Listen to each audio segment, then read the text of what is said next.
ao esporte. 9h. Repórter CBN.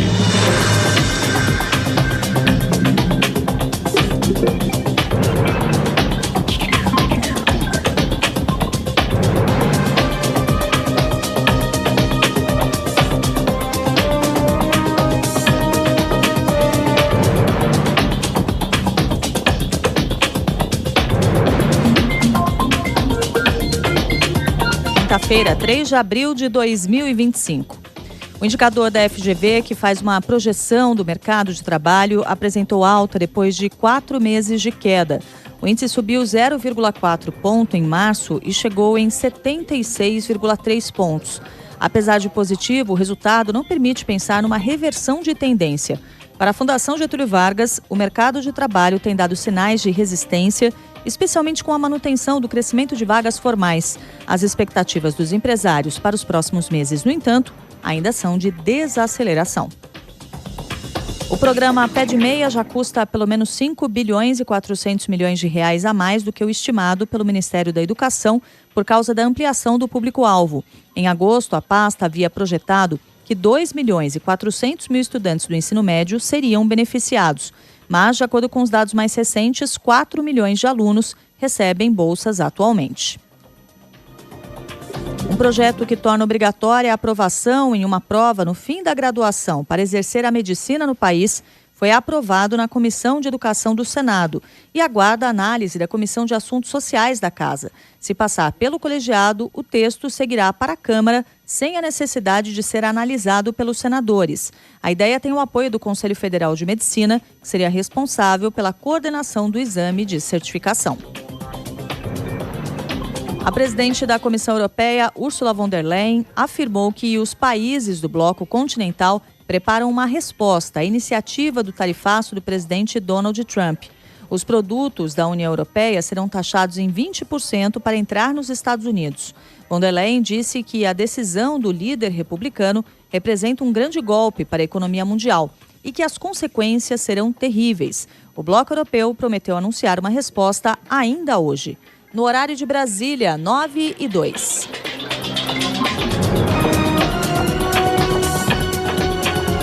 Repórter CBN. As principais notícias do dia, a cada meia hora.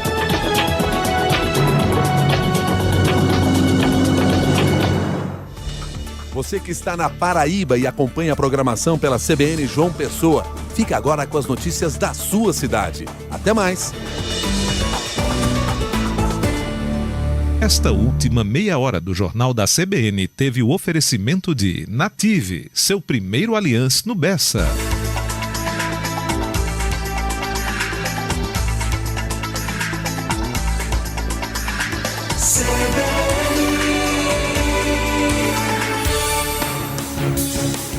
Rádio CBN, ZYC 980, FM 101,7 MHz, João Pessoa, Paraíba. 9h03. CBN João Pessoa. Apresentação Caio Ismael.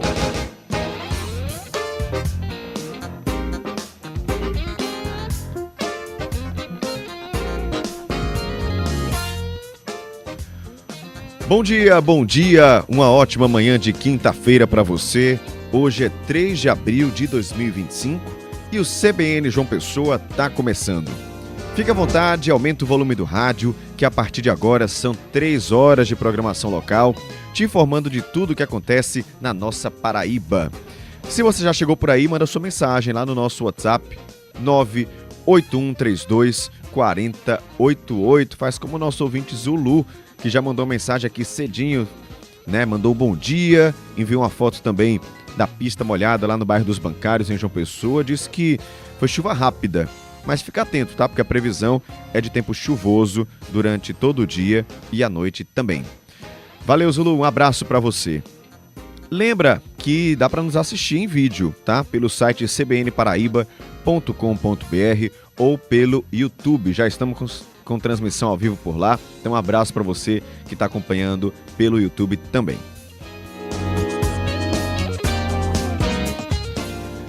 9h04, estamos acompanhando desde cedo 3 operações policiais que acontecem nesta manhã aqui no estado.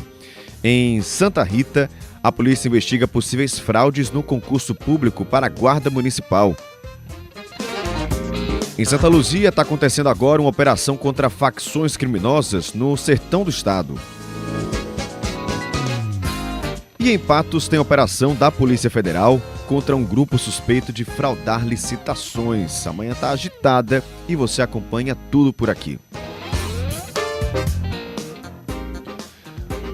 9h05, com o aumento no preço dos medicamentos, como é que faz para economizar, hein? Nossa equipe foi atrás de respostas, Guilherme Bezerra está por aqui. Guilherme, bom dia para você. Bom dia, Caio, bom dia para todo mundo que está ouvindo a Rádio CBN. Começou na segunda-feira, mais de 5% do reajuste, aquele que o pessoal já espera, todo ano tem. E como todo ano a gente fica procurando resposta. Tem como diminuir o impacto no bolso? A gente tem medicamento genérico, a gente tem serviços tanto do Estado quanto da Prefeitura nas cidades que pode dar medicamento para as pessoas. Isso que a gente vai falar daqui a pouco aqui no CBN de João Pessoa, dar alternativas para o nosso ouvinte. Caio. Perfeito, tá aí o caminho para você economizar, vamos trazer daqui a pouco com o Guilherme Bezerra. Daqui a pouco também tem política por aqui. Angélica Nunes, Felipe Nunes, muito bom dia para vocês. Bom dia, Caio, os ouvintes da CBN. Pois é, daqui a pouquinho a gente tem entrevista com o presidente do Tribunal Regional Eleitoral da Paraíba, o desembargador Oswaldo Trigueiro, que assumiu essa semana com a missão importantíssima, né, que é cuidar dos preparativos da Justiça Eleitoral para o próximo ano, que é um ano super sensível de eleição geral, né? Teremos eleição para presidente nesse clima, inclusive ainda de acirramento político. Então, é uma eleição bastante complicada. E vamos desdobrar outros assuntos. A emenda PIX, né, que ainda está no radar, o ministro Flávio Dino do STF suspendeu o repasse de algumas emendas. Felipe Nunes vai falar um desdobramento. Ele conversou com a Procuradoria-Geral do Estado, então traz também informações sobre isso. O Estado disse, Angélica, que está acompanhando essa decisão do ministro Flávio Dino e que está aprimorando aí um sistema de controle das verbas questionadas no Supremo Tribunal Federal. Então é uma posição oficial do governo do Estado que a gente repercute daqui a pouco, além de trazer também o posicionamento da Universidade Estadual da Paraíba. Já já tem política por aqui, são 9h07. Quem também chega na nossa bancada é Hinaldo Dantas para falar sobre condomínio. Tem alguma dúvida, alguma pergunta, algo que está acontecendo aí no seu condomínio que você não sabe como lidar? Manda pra gente no 98132 4088. E tem a coluna Cultura Pop com Jonathan Oliveira. CinemaCon acontece até hoje em Las Vegas e já rolou muita coisa por lá. As novidades anunciadas vão de Homem-Aranha a filmes sobre os Beatles. Eu conto todos os detalhes na coluna Cultura Pop. Agora são 9h08. Trânsito.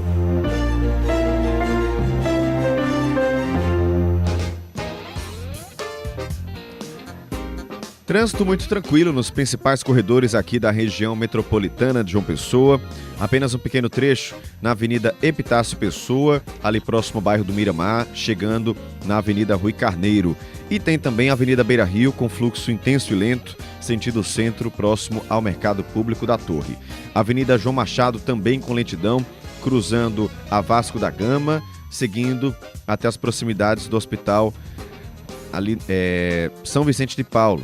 E também, você que está saindo de Jaguaribe em direção ao centro de João Pessoa, vai encontrar lentidão na Avenida Vasco da Gama.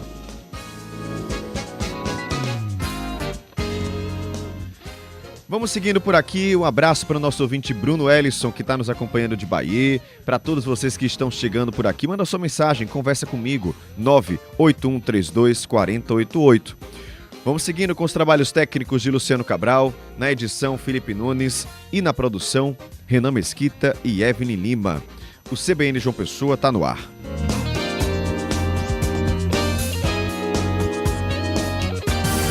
Giro de notícias. A Polícia Civil faz uma operação nessa manhã para investigar suposta fraude no concurso público da Guarda Municipal de Santa Rita. Nossa equipe está acompanhando desde cedo, o repórter Everton Correia tem as informações. Oi, Caio, essa operação então não tem presos, mas tem apreensões de CDs, de outras mídias como HDs, porque a suspeita é então de envolvimento de 5 pessoas com uma possível fraude no concurso da Guarda Civil Municipal de Santa Rita. Uma dessas pessoas já foi presa em outra operação, que foi a Operação Gabarito, que investigava a fraude de concurso público em João Pessoa. O delegado Aneilton Castro conversou com a gente. Importante salientar que essa operação que foi deflagrada hoje, em mérito legal, ela surgiu a partir de uma denúncia anônima, né, que foi apresentada junto ao Ministério Público e à Polícia Civil, né? A gente instaurou o inquérito policial para verificar, constatar a veracidade disso ou não. No momento ainda se encontra em investigação. Hoje a gente cumpriu 5 mandados de busca e apreensão aqui em João Pessoa, porque todos residem aqui. Desses 5, 4 são candidatos do concurso público, passaram com notas altíssimas, né, na primeira fase objetiva, passaram inclusive pelo curso de formação, confirmaram algumas notas, uns e outros não, notas boas. E o objetivo da operação hoje era justamente tentar localizar objetos eletrônicos, celulares e outros materiais que pudessem ter vinculação com o concurso público, né? A denúncia aponta que esses candidatos teriam tido acesso a gabarito anteriormente à prova, outros com pontos eletrônicos, mas a gente lembra que na época desse concurso em Santa Rita, teve prisão realmente por questão de uso de ponto eletrônico. Então, a comissão, né, a comissão do concurso público teve essa precaução de todos os candidatos terem se submetido a passar para a constatação de condução de aparelhos eletrônicos ou não. Mas o certo é que teve essa denúncia anônima, não está confirmada a participação deles de forma ilegal no concurso. Agora, o que a gente pode dizer também é que tem candidatos desses aí que tem familiar que já é envolvido no mesmo tipo de crime. O quinto elemento, o quinto indivíduo investigado, que não é candidato ao concurso, já foi preso outrora pela Operação Gabarito e responde ao processo criminal. E a gente espera que com esse material apreendido a gente consiga avançar nas investigações, ou para se confirmar o que tem na denúncia, ou eventualmente para um arquivamento. A polícia está aberta a receber novas informações via denúncia, via 197? Muito oportuno o que o senhor está falando, porque a gente tem um canal 197 da Polícia Civil, que é justamente para isso. A pessoa pode fazer a denúncia, não precisa se identificar, tem todo o cuidado, né, de passar as informações com precisão, né, que não fique como denúncia vazia, mas que de fato consiga ajudar a Polícia Civil a avançar dessa investigação, tanto mesmo para se confirmar o que tem na denúncia ou não. Tá aí, Polícia Civil investigando possíveis fraudes no concurso da Guarda Municipal de Santa Rita. E a Polícia Federal fez agora de manhã a segunda fase da Operação Outside, na cidade de Patos, para apurar indícios de fraudes em licitações, sobrepreço e desvio de recursos públicos federais. São cumpridos 4 mandados de busca e apreensão, expedidos pela 14ª Vara Federal da cidade. O trabalho conta com participação de auditores da CGU e policiais federais. Segundo os investigadores, os trabalhos começaram com o levantamento de informações sobre contratação de uma empresa que é responsável pela execução de uma obra. A segunda fase ocorreu no dia 12 de julho do ano passado, quando foram feitas fiscalizações que confirmaram indícios de irregularidades. As apurações envolvem uma contra a recuperação de avenidas em Patos, conhecida como Alça Sudoeste e Alça Sudeste. As obras permanecem em andamento. Então, essas apurações envolvem essa recuperação das avenidas em Patos. Segundo a CGU, a segunda fase da operação visa apurar elementos que indiquem a atuação ilícita de uma pessoa investigada, que se utilizava de posição na administração pública para favorecer interesses da empresa contratada para fazer essa obra.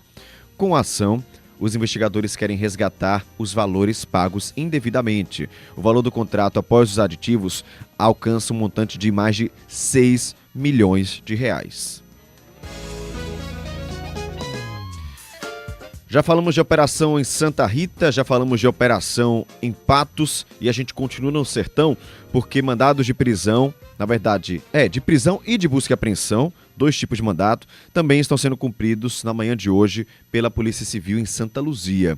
Trata-se de uma operação contra facções criminosas ali na região do Sertão e quem atualiza a gente é o repórter Arthur Lira. O foco dessa operação é na cidade de Santa Luzia, no sertão do estado, onde a polícia está cumprindo 11 mandados de busca e apreensão e já saiu para as ruas com um mandado de prisão.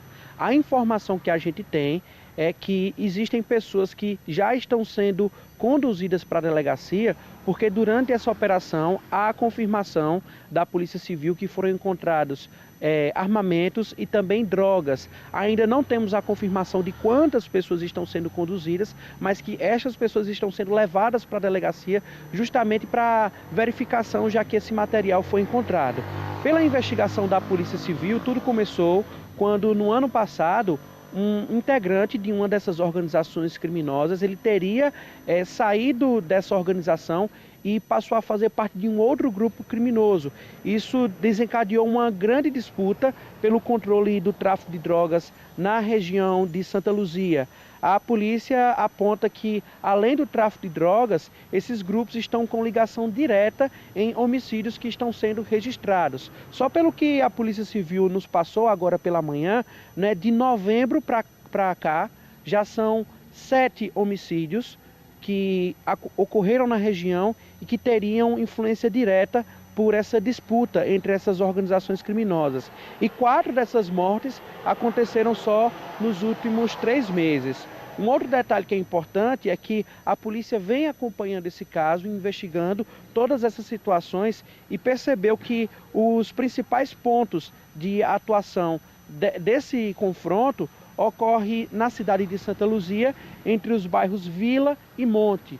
Os delegados que estão à frente dessa operação são os delegados Rodrigo Monteiro, da Polícia Civil de Patos, e também o Eduardo Luna, da cidade de Santa Luzia. Nossa produção está em contato com esses delegados em tempo real e a gente está tentando trazer o máximo de informações. O que a gente tem confirmado, os mandados que estão sendo cumpridos, né, desde o fim da madrugada, na região de Santa Luzia, com o apoio de policiais de Patos, são 11 mandados cumpridos e a polícia já foi para a rua com um mandado de prisão. Mas temos a confirmação que, pelos objetos que foram encontrados, né, armas e drogas, já tem pessoas que estão sendo levadas para a delegacia e que possivelmente serão autuadas também em flagrante por conta desse material que foi encontrado. A gente deve voltar a qualquer momento com mais novidade assim que for possível. Volto com você. Obrigado, Arthur Lira, pelas informações. E uma mulher foi morta a tiros no bairro do Baralho, em Bahia, agora pela manhã. Ela foi identificada como Raquel da Silva Soares, de 30 anos, que morava com a mãe. A mãe informou que a filha era usuária de drogas, mas não tinha passagem pela polícia. Raquel deixa 6 filhos. A Polícia Civil está no local fazendo a perícia nesse momento.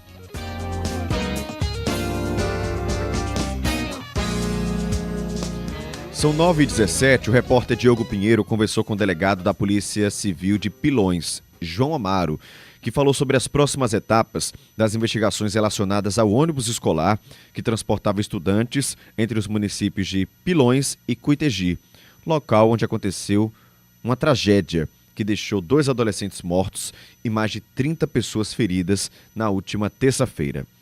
Ainda hoje, uma nova vistoria deve ser feita no transporte. Uma nova perícia no ônibus envolvido no trágico acidente em Pilões está marcada para esta manhã. Esse novo exame deve identificar outros elementos que vão auxiliar na investigação do acidente, que matou 2 adolescentes e deixou outras 31 pessoas feridas na última terça-feira. A causa suspeita da tragédia investigada pela Polícia Civil é de problemas no freio do veículo. Quem também afirma é quem acompanhou de perto os momentos antes do impacto. Um adolescente de 11 anos que sobreviveu e sentava próximo à parte frontal do ônibus no momento do acidente, conta o que ouviu de um diálogo entre o motorista e o dono da empresa, que também estava no veículo. A gente começou a subir a serra, começou a perder o freio. E o motorista dizendo que não dava para seguir assim, normal, tinha que parar. Só que o dono do ônibus disse que dava para estabilizar. E ele tentava ver se conseguia recuperar o freio e não conseguia. E começou a acelerar o ônibus. Foi quando o motorista virou o ônibus para ver se o impacto seria menor.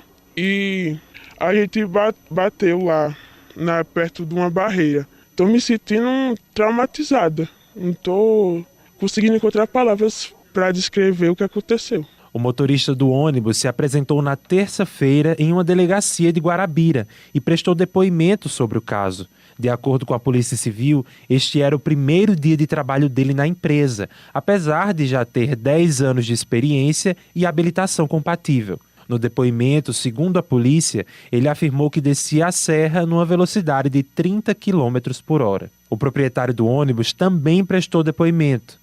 O delegado João Amaro, da Polícia Civil de Pilões, disse que está juntando documentos da contratação do veículo e quer novo depoimento do motorista. Estou juntando os documentos referentes à contratação desse ônibus para servir à prefeitura no transporte de estudantes. Solicitei uma perícia complementar no ônibus, vai ser uma perícia mais específica, feita pelo engenheiro mecânico. Preciso ouvir novamente o motorista para ele me esclarecer mais alguns detalhes que é necessário.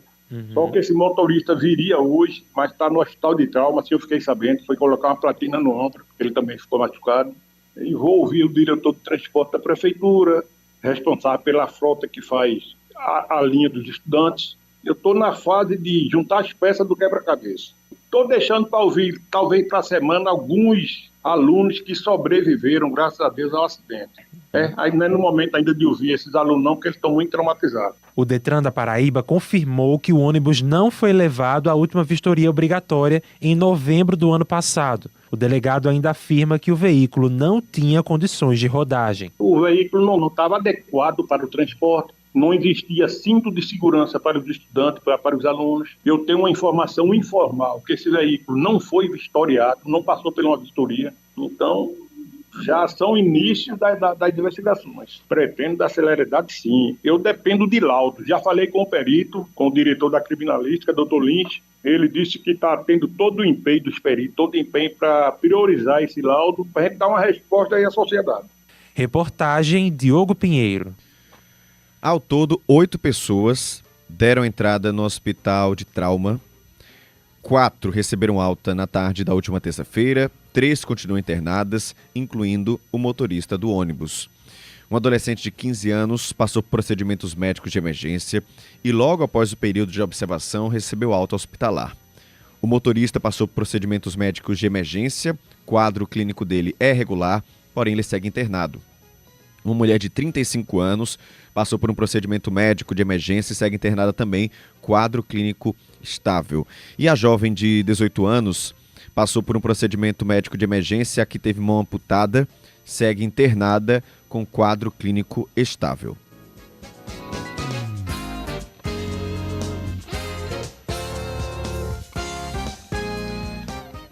(9h22) 9h22 seguem internadas as vítimas de um outro acidente de ônibus em Campina Grande. Dessa vez, o capotamento deixou 2 pessoas feridas. Geraldo Jerônimo conversou com Erivan da Silva, que é motorista do ônibus, e com o policial rodoviário federal Adriano Cavalcante. Vamos ouvir. O motorista perdeu o controle do micro-ônibus após uma curva na BR-230 na altura do distrito de São José da Mata, em Campina Grande. O veículo girou e caiu em um barranco nas margens da rodovia. Eu vinha de Campina Grande, aí quando chegou aqui nessa curva aqui, aí ele rodou na pista, perdeu o controle. Tinha velocidade normal? 60 km. Chovendo, o cara não pode correr mais do que isso, né? Tremendo susto, livramento da peste, né? Dentro do veículo estava apenas o motorista, o proprietário do micro-ônibus e a esposa dele. A pista molhada e a curva podem ter contribuído para o acidente. Mas, segundo a Polícia Rodoviária Federal, algumas irregularidades no veículo foram constatadas, como pneus desgastados e o tacógrafo sem funcionar. Esse acúmulo de situações favorece acidentes dessa natureza. A gente até aproveita a oportunidade aqui para orientar os motoristas a observar. O pneu é um equipamento obrigatório de suma importância. E quando, em período de chuva, ele se torna mais importante ainda. O casal que estava no micro-ônibus foi socorrido para o Hospital de Trauma de Campina Grande com alguns ferimentos. Um desses pacientes do sexo masculino, em torno de 60 anos de idade, ele tinha lesão no tórax, né, e lesão também na clavícula esquerda. Foi então feito o procedimento de avaliação pela equipe de ortopedia e a paciente do sexo feminino, 53 anos de idade, também vítima desse capotamento, também segue aqui no Hospital de Trauma de Campina Grande aos cuidados também da equipe de ortopedia e neurocirurgia. 9h24, mudar completamente de assunto. Você tem acompanhado aqui no CBN João Pessoa informações sobre aumento dos remédios em 2025. Desde segunda-feira já está valendo esse reajuste anual dos medicamentos de até 5%. Nesse momento, quem depende de remédios pensa nas alternativas, né? O que é que eu posso fazer para aliviar meu bolso? É preciso ter cuidado, tá? Guilherme Bezerra foi entender melhor sobre essas possibilidades e está aqui na bancada para te ajudar. Guilherme, bom dia. Bom dia, Caio. Mais uma vez, bom dia para os ouvintes da Rádio CBN.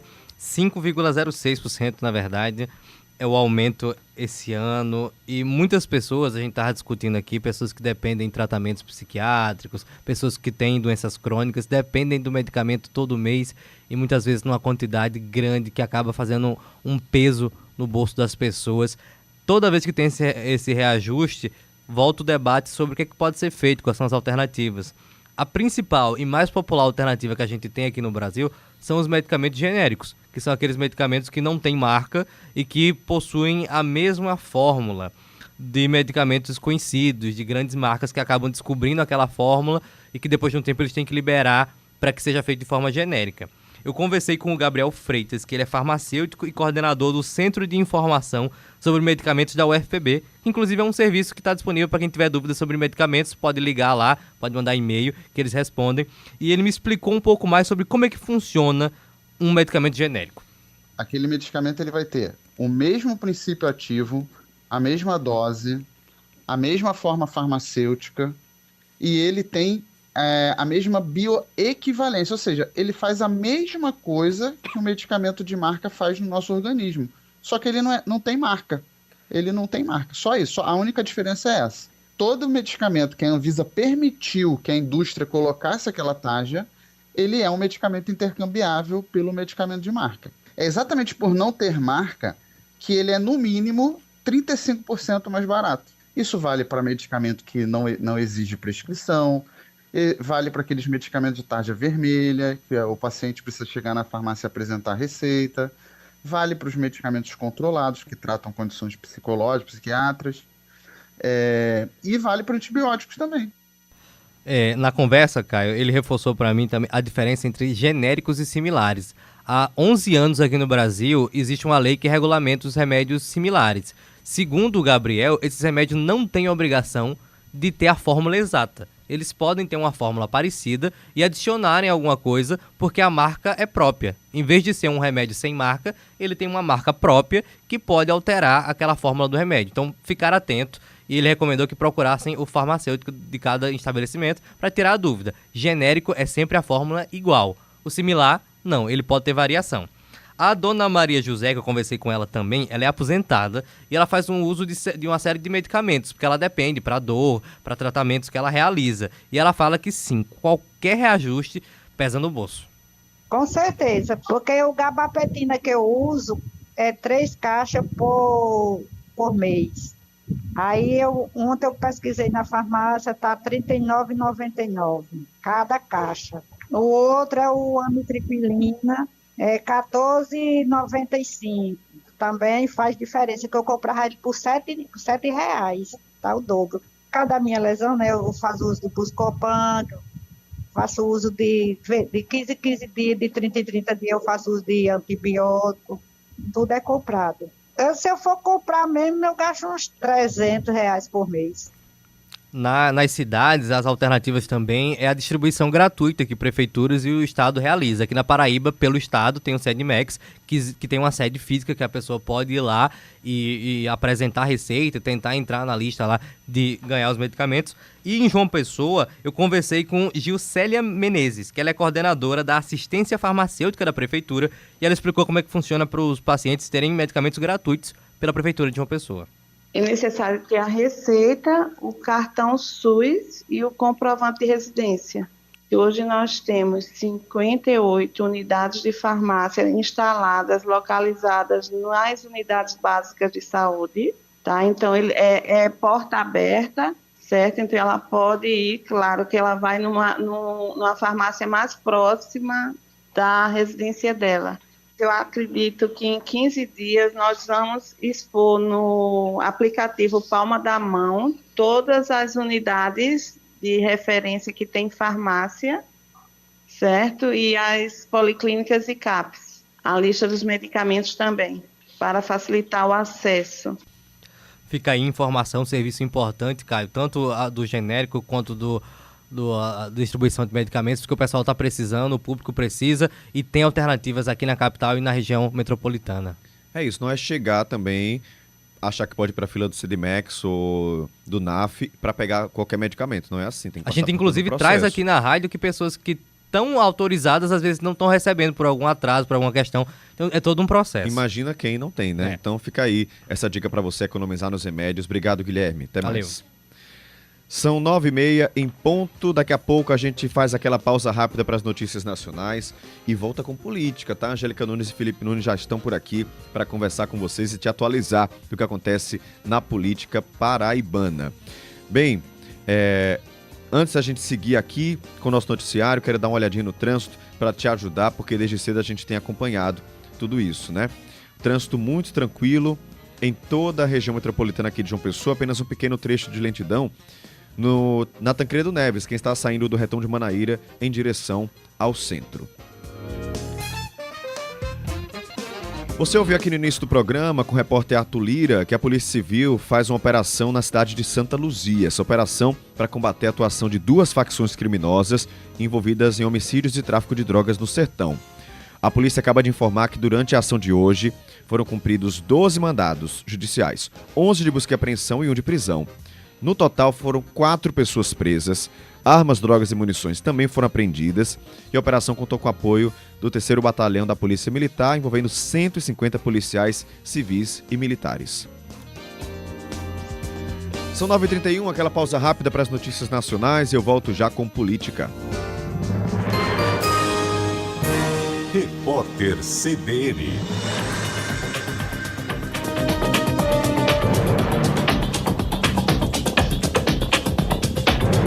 Quinta-feira, 3 de abril de 2025.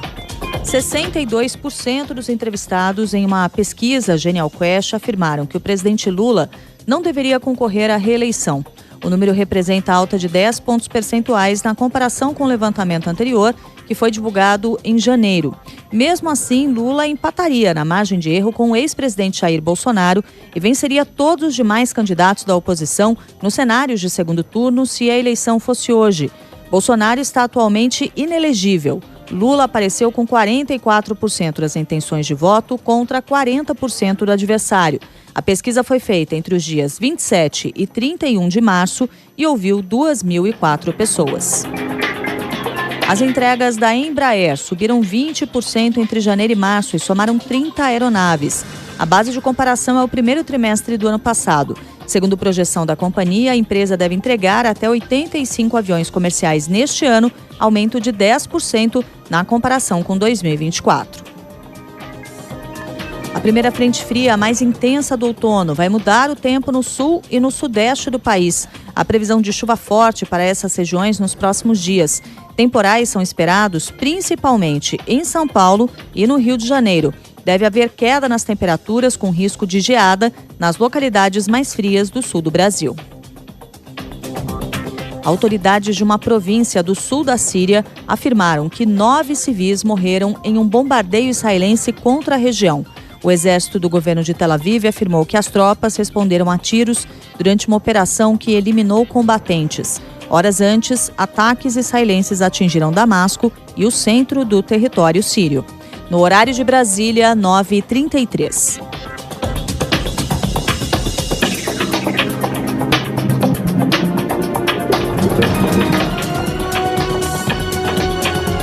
Repórter CBN.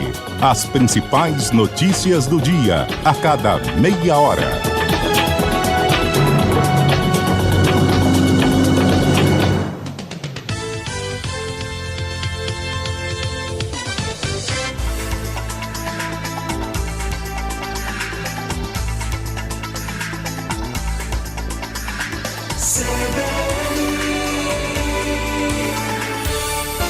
CBN João Pessoa. –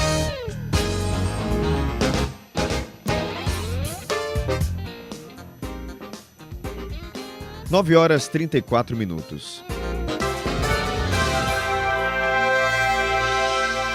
Política.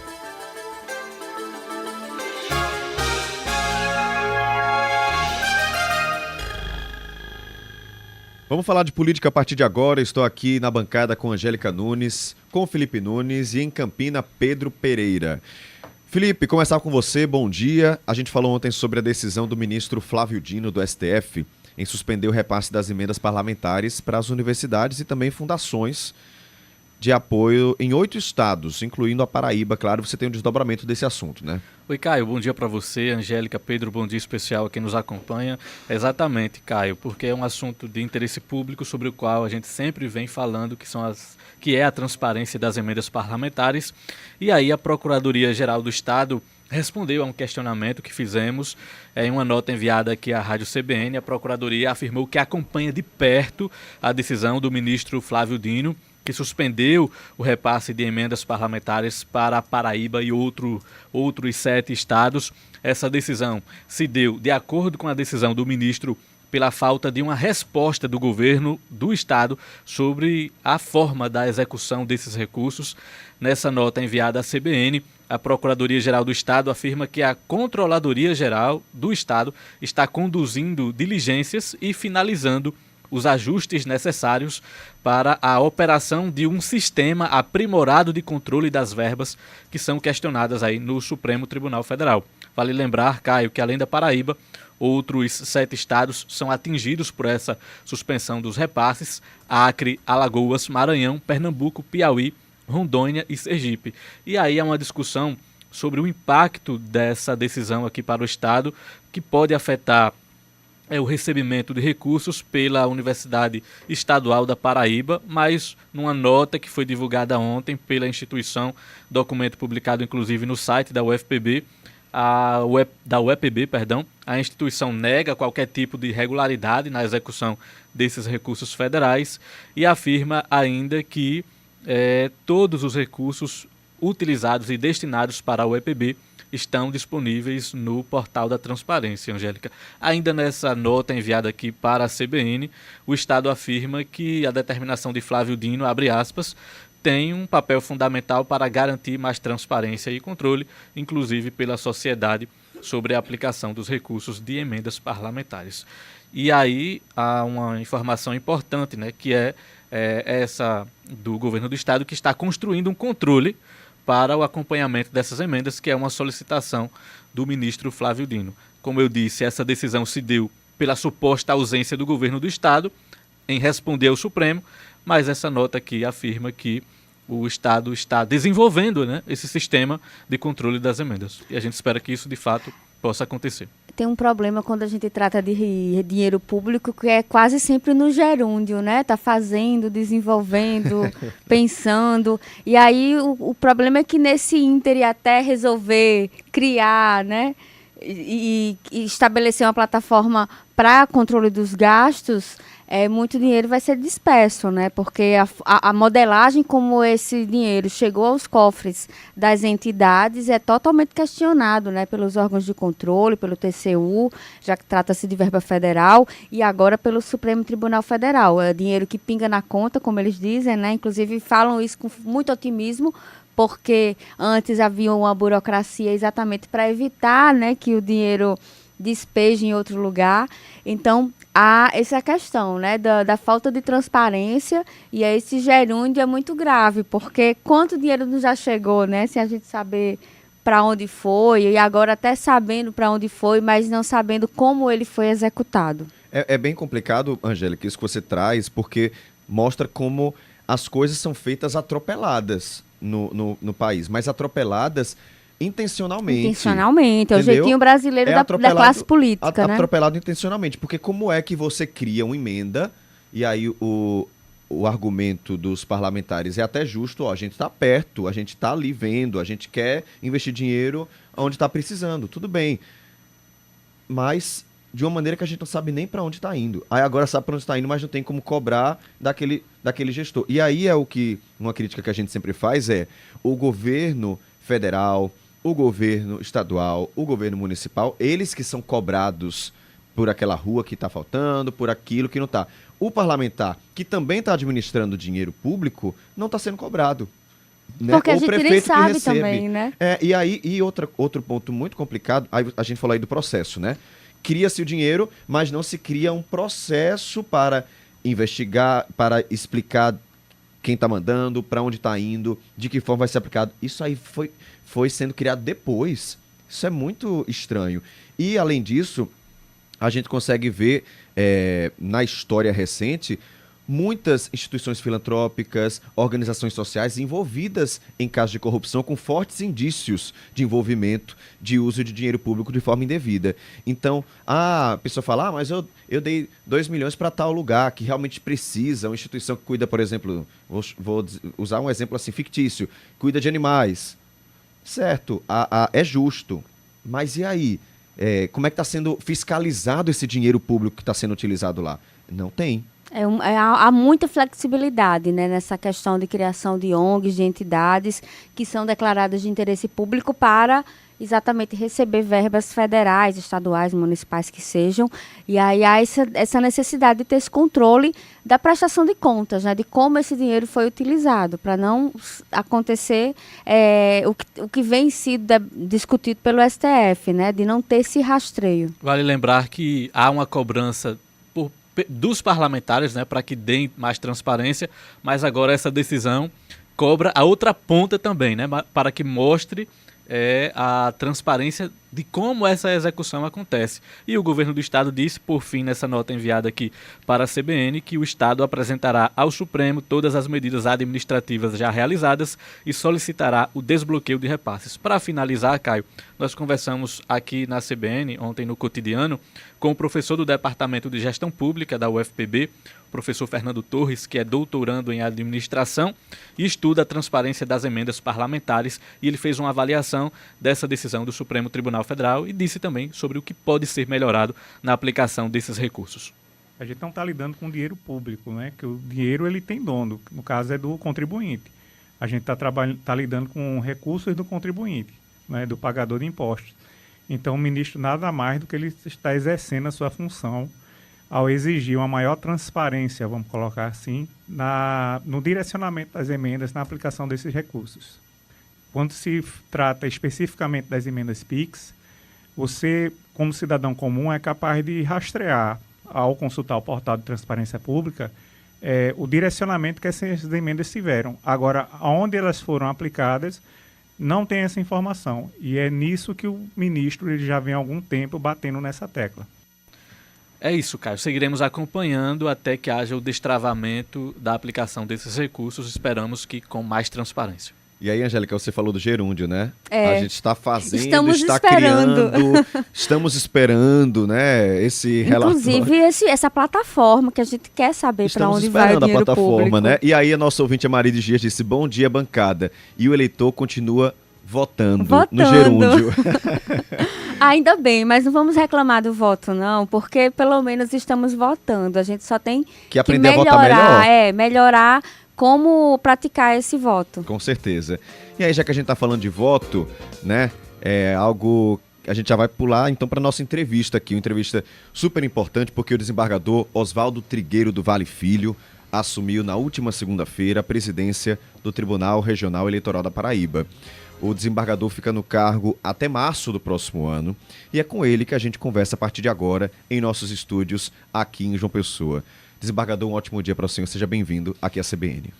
Muito bom dia, eu que agradeço, né, a participação aqui nesse programa, que é sempre de muita qualidade e, assim, é sempre uma alegria quando a gente volta para discutir. Eu acho que há um tempo atrás vim aqui como corregedor, a gente bateu um papo e agora como presidente do eleitoral.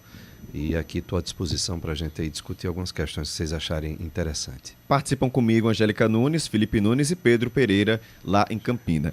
Desembargador, o senhor assume essa missão de administrar a justiça eleitoral após um ano acompanhando os trabalhos administrativos como vice-presidente e como corregedor, como o senhor acabou de falar. O que é que esse período trouxe de experiência para agregar agora esse período como presidente do TRE? É uma experiência, assim, primeiro dizer que... existe até uma crítica pela forma de como a gente chega para ficar um ano como corregedor e vice-presidente e um ano como presidente. Por exemplo, todos os sindicatos do ambiente eleitoral, eles pedem que cheguem para ficar 2 anos vice-presidente e corregedor E o outro que concorrer 2 anos como presidente, porque essa continuidade administrativa é sempre muito boa, não é? Mas os mandatos não coincidem dos que vão. Então, por isso, há essa troca. E aí é aquela coisa, como você muito bem colocou, é esse períodozinho que eu tenho de 1 ano para poder entender como é a lógica. E eu acho que a grande escola foram as correições e inspeções. Eu gosto muito de olhar assim para a base. E a base é o primeiro grau de jurisdição. É ali que você vê onde Dona Maria, seu José, Dona Joana, essas pessoas são simples, atendidas, né? Quer seja nas suas necessidades ou alguma dúvida ou o que seja. E aí eu fui para dentro, foi muito interessante, eu percorri 30 zonas eleitorais das 68 e assim, deu para ter um retrato muito, muito próximo daquilo que eu esperava. E me surpreendi, para assim dizer, negativamente. Achei que a gente tinha uma estrutura interessante e não temos. Ou seja, quando eu disse no meu discurso, né, a gente entrega uma eleição rápida, segura, e efetivamente é muito segura. Por quê? Porque para a segurança cibernética, para essas questões de eleição, a gente tem um orçamento próprio destacado pelo TSE. Eles têm uma preocupação enorme nisso. Então a gente ali não tem nenhuma dificuldade, porque tudo de ponta, tudo atualizado está ali. Melhores profissionais, tecnologia. Agora, a que custo a gente chega a isso? O quadro humano, a estrutura nas zonas eleitorais. Então a gente está muito deficitário, precário nesse ponto, e é aí onde eu vou atacar nessa minha gestão, o que eu pretendo fazer. Inclusive, o senhor falou sobre isso, né, da necessidade de ter um corpo técnico, né, porque muitos desses cartórios eleitorais funcionam com empréstimo, né, de servidores de prefeito requisitados. E aí o senhor fala sobre isso na sua... Pode ser feito? O que é que pode ser feito? Concurso? Olha, não, porque assim, um requisitado é um empréstimo. A prefeitura, ou o Estado, ou uma instituição que seja pública, ela cede para o eleitoral para trabalhar, né, no serviço relevante que é a eleição e o serviço eleitoral. Só que a questão é onde a gente entra. Primeiro, há uma dificuldade do orçamento. Você não tem autonomia. A autonomia, vamos dizer assim, é de você gerir os recursos que são destacados. Bom, você tem direito a tanto, e esse tanto administre. Então essa é a ideia. Isso vem do TSE, ou seja, é de cima para baixo. E aí, claro, há um requisito, há critério, há uma lógica. Mas, por exemplo, o orçamento para 2025 do nosso eleitoral gira em torno de 28 milhões. E aí você diz, é muito, é pouco? Eu diria com certeza é pouco. E aí, na parte de pessoal, a gente tem um padrão, né? Ou seja, cada cartório ele tem um técnico e um analista. E aí a gente não tem condições de tocar nada com isso. Então, a gente incrementa, aí vem a regra através de uma resolução, que as unidades, a cada 10 mil eleitores, você pode ter um requisitado. Então, é essa lógica nos municípios, e aí a gente vai atrás. Só que, vamos lá, assim, jogando muito aberto. O município tem seu quadro que às vezes também tem deficiências e dificuldade, e a gente pede a cessão de um requisitado. Eles vão entregar o que há de melhor? Não. Eles, efetivamente, ou é uma perseguição política, ó, não votou em mim, vai para lá, ou uma situação do tipo, aqui essa qualificação não é interessante para a gente, joga para lá. Então a gente precisa trabalhar essas pessoas, né? A gente precisa conscientizar as prefeituras que elas estão cedendo para um serviço altamente qualificado, que é o eleitoral. É um serviço relevante, Constituição prevê isso, democracia, igualdade, série de direitos interessantes. E a gente vai conversar com os prefeitos, sim. Porque se vocês observarem, esses requisitados quando chegam, eles não têm qualquer benefício do eleitoral. Nós não temos condições, até porque existem regras impeditivas, de pagar alguma coisa, seja um auxílio, um vale-transporte, algo, não é? Mas não há nada. E aí a gente sabe que também, junto à prefeitura, também não há absolutamente nada. Então a gente vai ter esse diálogo com os prefeitos, para que a gente possa entender quem é a figura do requisitado, né? E internamente vamos qualificá-los a partir da nossa escola judiciária eleitoral. Desembargador, além desse desafio sobre a questão dos requisitados, no seu discurso o senhor também falou sobre a possibilidade de construção de novos prédios para instalações e recebimento aí dos serviços eleitorais. Precisam ser melhorados e ampliados. Já existe um plano para a construção desses edifícios, desses prédios? A primeira coisa que eu fiz, a gente fez um processo seletivo para as secretarias, que são as grandes diretorias, né? Primeiro que a gente também tem que rever um pouco aquela estrutura, que classicamente eu entendo que qualquer instituição pública ou privada, ela tem que ser enxuta, mas eficiente. Então a gente precisa ter uma diretoria administrativa, planejamento, tecnologia e finanças de orçamento. Eu entendo apenas isso. Mas lá nós temos algumas outras situações que aí distorce. Por que é que eu digo isso? Porque eu fui atrás da questão do plano de obras, né? Ou seja, o que é que a gente tem e a gente não tem.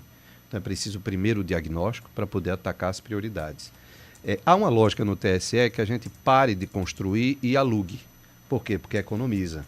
Então até essa lógica eu vou debater então, também com a presidência do TSE para mostrar a realidade. Estou produzindo um pequeno filme, vamos dizer assim, da realidade precária que são as sedes eleitorais. A sede que me impressionou demais, pessimamente, foi uma sede em Gurien, outra sede terrível, né, que a gente viu em Patos, uma cidade grande, mas que recebeu Malta. Então a gente tem muitas... É uma coisa realmente precária. Bahia, insalubre, e aqui uma região metropolitana.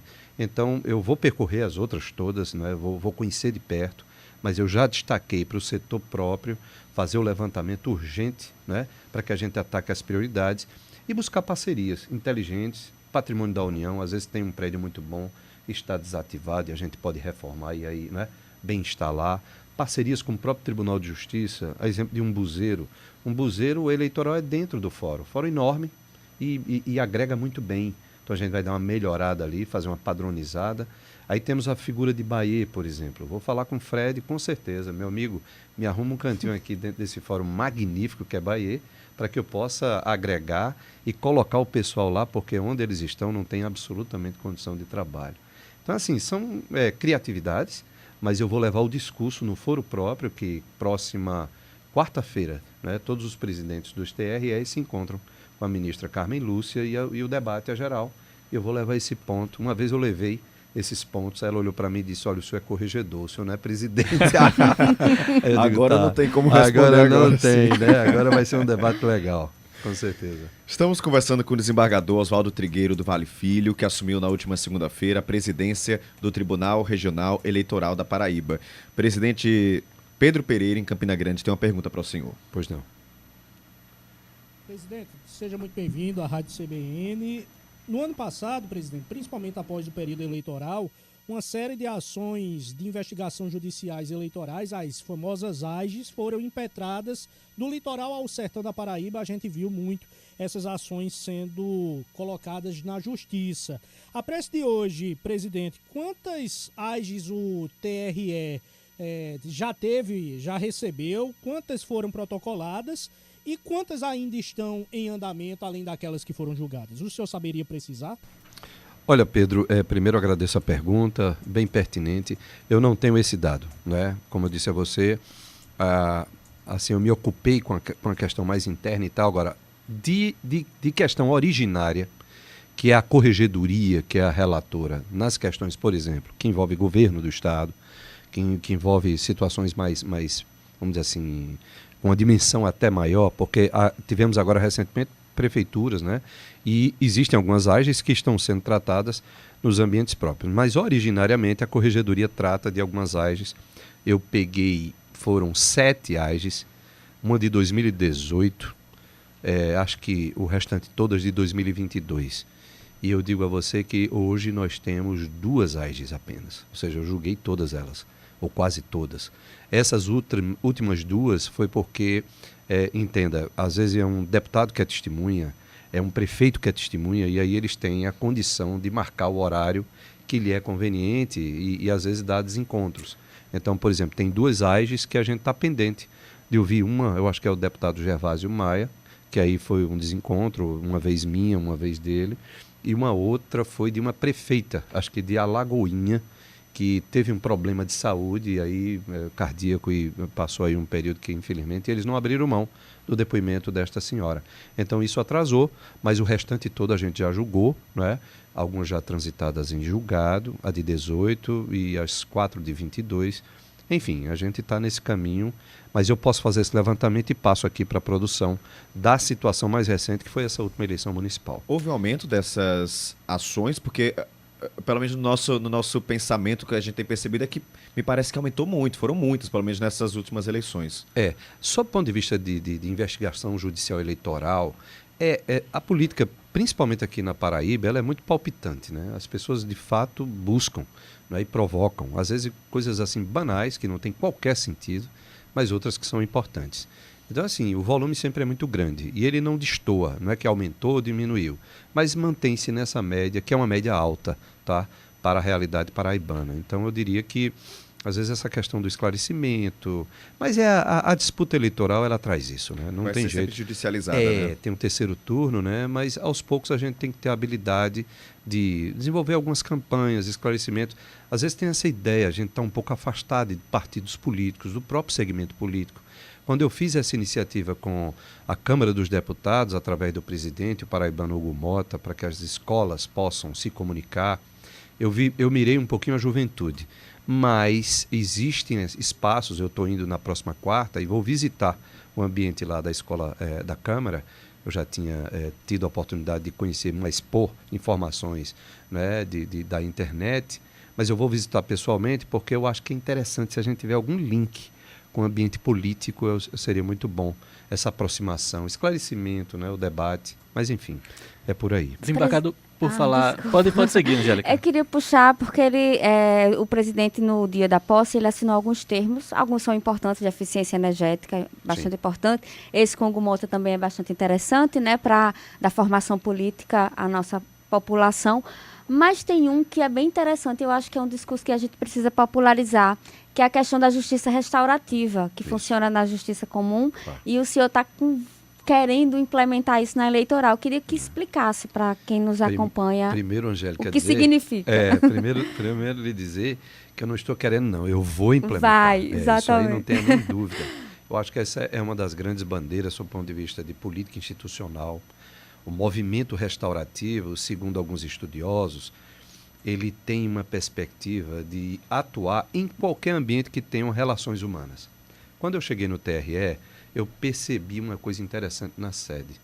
Pessoas adoecendo, um ambiente adoecido, depressão, pessoas se afastando. E eu digo, o que é isso? Então, e em vários setores, né? Uma coisa generalizada. Então, a justiça restaurativa, ela passa a conhecer o porquê dessas coisas. E aí o restaurativo tem justamente essa parte importante de trazer a ideia de conhecer a pessoa por trás daquilo que ela está desenvolvendo no seu trabalho. Quem é a Angélica por trás da CBN? Qual é a sua vida? Quais são seus problemas, suas dificuldades? Quais são suas alegrias? Quais são... E veja, quando a gente passa a te conhecer, a gente pode até perceber o porquê de determinadas atitudes suas, porque determinados encaminhamentos são feitos, outros não. Então esse é um raio-x de forma muito lúdica, de forma muito estratégica e com técnicas, né? Porque tem muito de psicologia. Então o processo circular, ele é maravilhoso. E eu me dispus a isso. Como corregedor, eu me sentava ao lado de todos eles, sem ter hierarquia, né? E o primeiro depoimento era sempre o meu, né? Eu contava a minha realidade enquanto Oswaldo e não como desembargador Oswaldo. E isso era muito bom e estendia de uma forma impressionante. Então, assim, a gente saía com aquela coisa no final, aí vinha os relatos. Como é que você sai daqui? Esperança, reconhecido, ouvido, né? Feliz. Então, assim, é um negócio tão rico, porque a gente está mexendo com o humano. Isso na prática funciona para resolução de conflitos judiciais? Judiciais. Isso? A ideia é essa, reduzir o número de... Não, primeiro eu penso mais nessa figura administrativa mesmo, do restaurativo aí. Porque quando a gente vai para o restaurativo no ambiente, vamos dizer, de conflitos judiciais, ele pode ser resolvido. A grande maioria desses tipos de justiça restaurativa vão para a área criminal. Como você aproximar a vítima do agressor? É uma coisa impensável, né? Mas você veja, na justiça que a gente tem hoje, o agredido sai satisfeito. O agressor, categoricamente, tem um nível de reincidência altíssimo. Por quê? Porque ele não percebe nem alcança o que é que ele fez. E o restaurativo tem essa capacidade. E quando ele encontra o outro e percebe o outro, e aqui eu não estou falando em níveis patológicos, que aí realmente tem outra característica e circunstância. Mas eu digo a gente, né? Porque tem um momento, ontem mesmo eu estava saindo do Cassino da Lagoa, almoçando com um colega, um juiz, e quando a gente ia saindo, o ônibus para na frente, assim, para a gente atravessar. Eu vou atravessando e com cuidado, eu olhava porque pode vir uma moto, né? E quando eu olho, lá vem a moto. E a moto vem para cima de mim. E o cara não para. E assim, quase em cima assim e tal. Aí o meu colega do lado disse assim, rapaz e tal. E ele saiu exaltado, querendo, né? Aí quando a gente entra no carro, ele disse, rapaz, eu tenho que melhorar. Veja a minha reação, que foi uma reação, e eu digo, é verdade, você foi pior do que eu, que ia ser atropelado. Mas o que eu quero dizer é isso, assim, esse lado da justiça, sob o ponto de vista de conflito judicial, funciona bastante, porque a gente tem um resultado fiel, né? O agressor, ele sai sabendo do porquê e os índices de reincidência caem muito. E o outro lado, que é, de fato, a vítima sai mais satisfeita. Desembargador, anteriormente nós falávamos sobre a judicialização, a questão das AIGs. E lá no Congresso Nacional existe a discussão sobre possível redução do prazo de inelegibilidade. Eu queria entender a sua posição, sei que é algo também muito pessoal, né? Algo que ainda não está no âmbito do Congresso Nacional, mas eu queria ouvir a sua reflexão sobre isso. Essa questão desses avanços eu diria, sob o ponto de legislativo, né? Recuos, né, no ambiente de garantias de direitos, do que de fato é certo, e a gente vê várias situações aí, né, afora.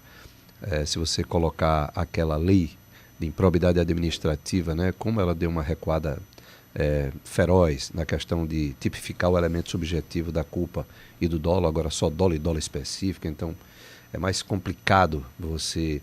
Mas a gente precisa entender que o que está no Congresso de representação é a representação popular mesmo, é o nível da nossa sociedade. Se ele é muito bom ou se ele é médio na crítica geral, ou se é ruim, aquilo é o retrato nosso.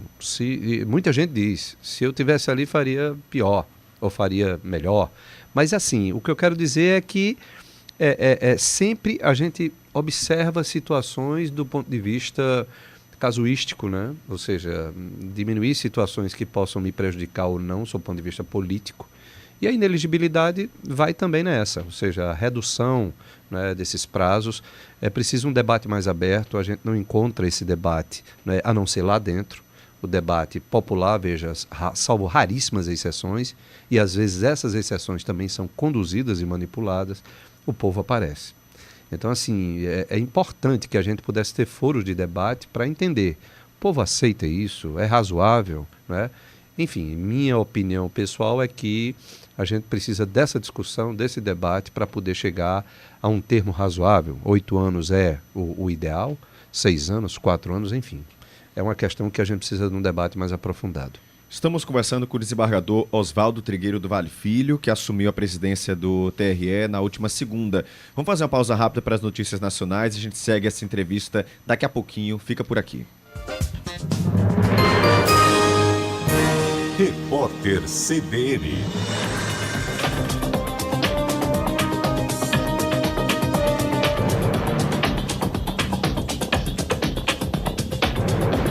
Quinta-feira, 3 de abril de 2025. 62% dos entrevistados em uma pesquisa Genial Quest afirmaram que o presidente Lula não deveria concorrer à reeleição. O número representa alta de 10 pontos percentuais na comparação com o levantamento anterior, que foi divulgado no mês de janeiro. Mesmo assim, Lula empataria na margem de erro com o ex-presidente Jair Bolsonaro e venceria todos os demais candidatos da oposição nos cenários de segundo turno se a eleição fosse hoje. Bolsonaro está atualmente inelegível. Lula apareceu com 44% das intenções de voto contra 40% do adversário. A pesquisa foi feita entre os dias 27 e 31 de março e ouviu 2.004 pessoas. As entregas da Embraer subiram 20% entre janeiro e março e somaram 30 aeronaves. A base de comparação é o primeiro trimestre do ano passado. Segundo projeção da companhia, a empresa deve entregar até 85 aviões comerciais neste ano, aumento de 10% na comparação com 2024. A primeira frente fria mais intensa do outono vai mudar o tempo no sul e sudeste do país. A previsão de chuva forte para essas regiões nos próximos dias.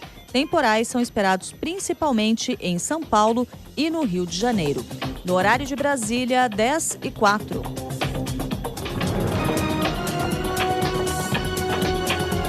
Repórter CBN. As principais notícias do dia, a cada meia hora.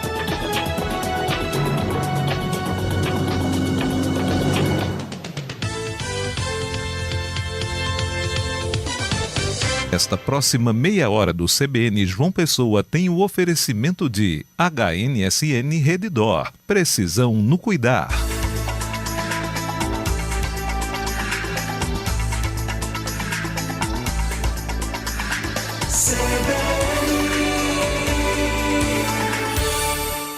CBN João Pessoa. Apresentação Caio Ismael.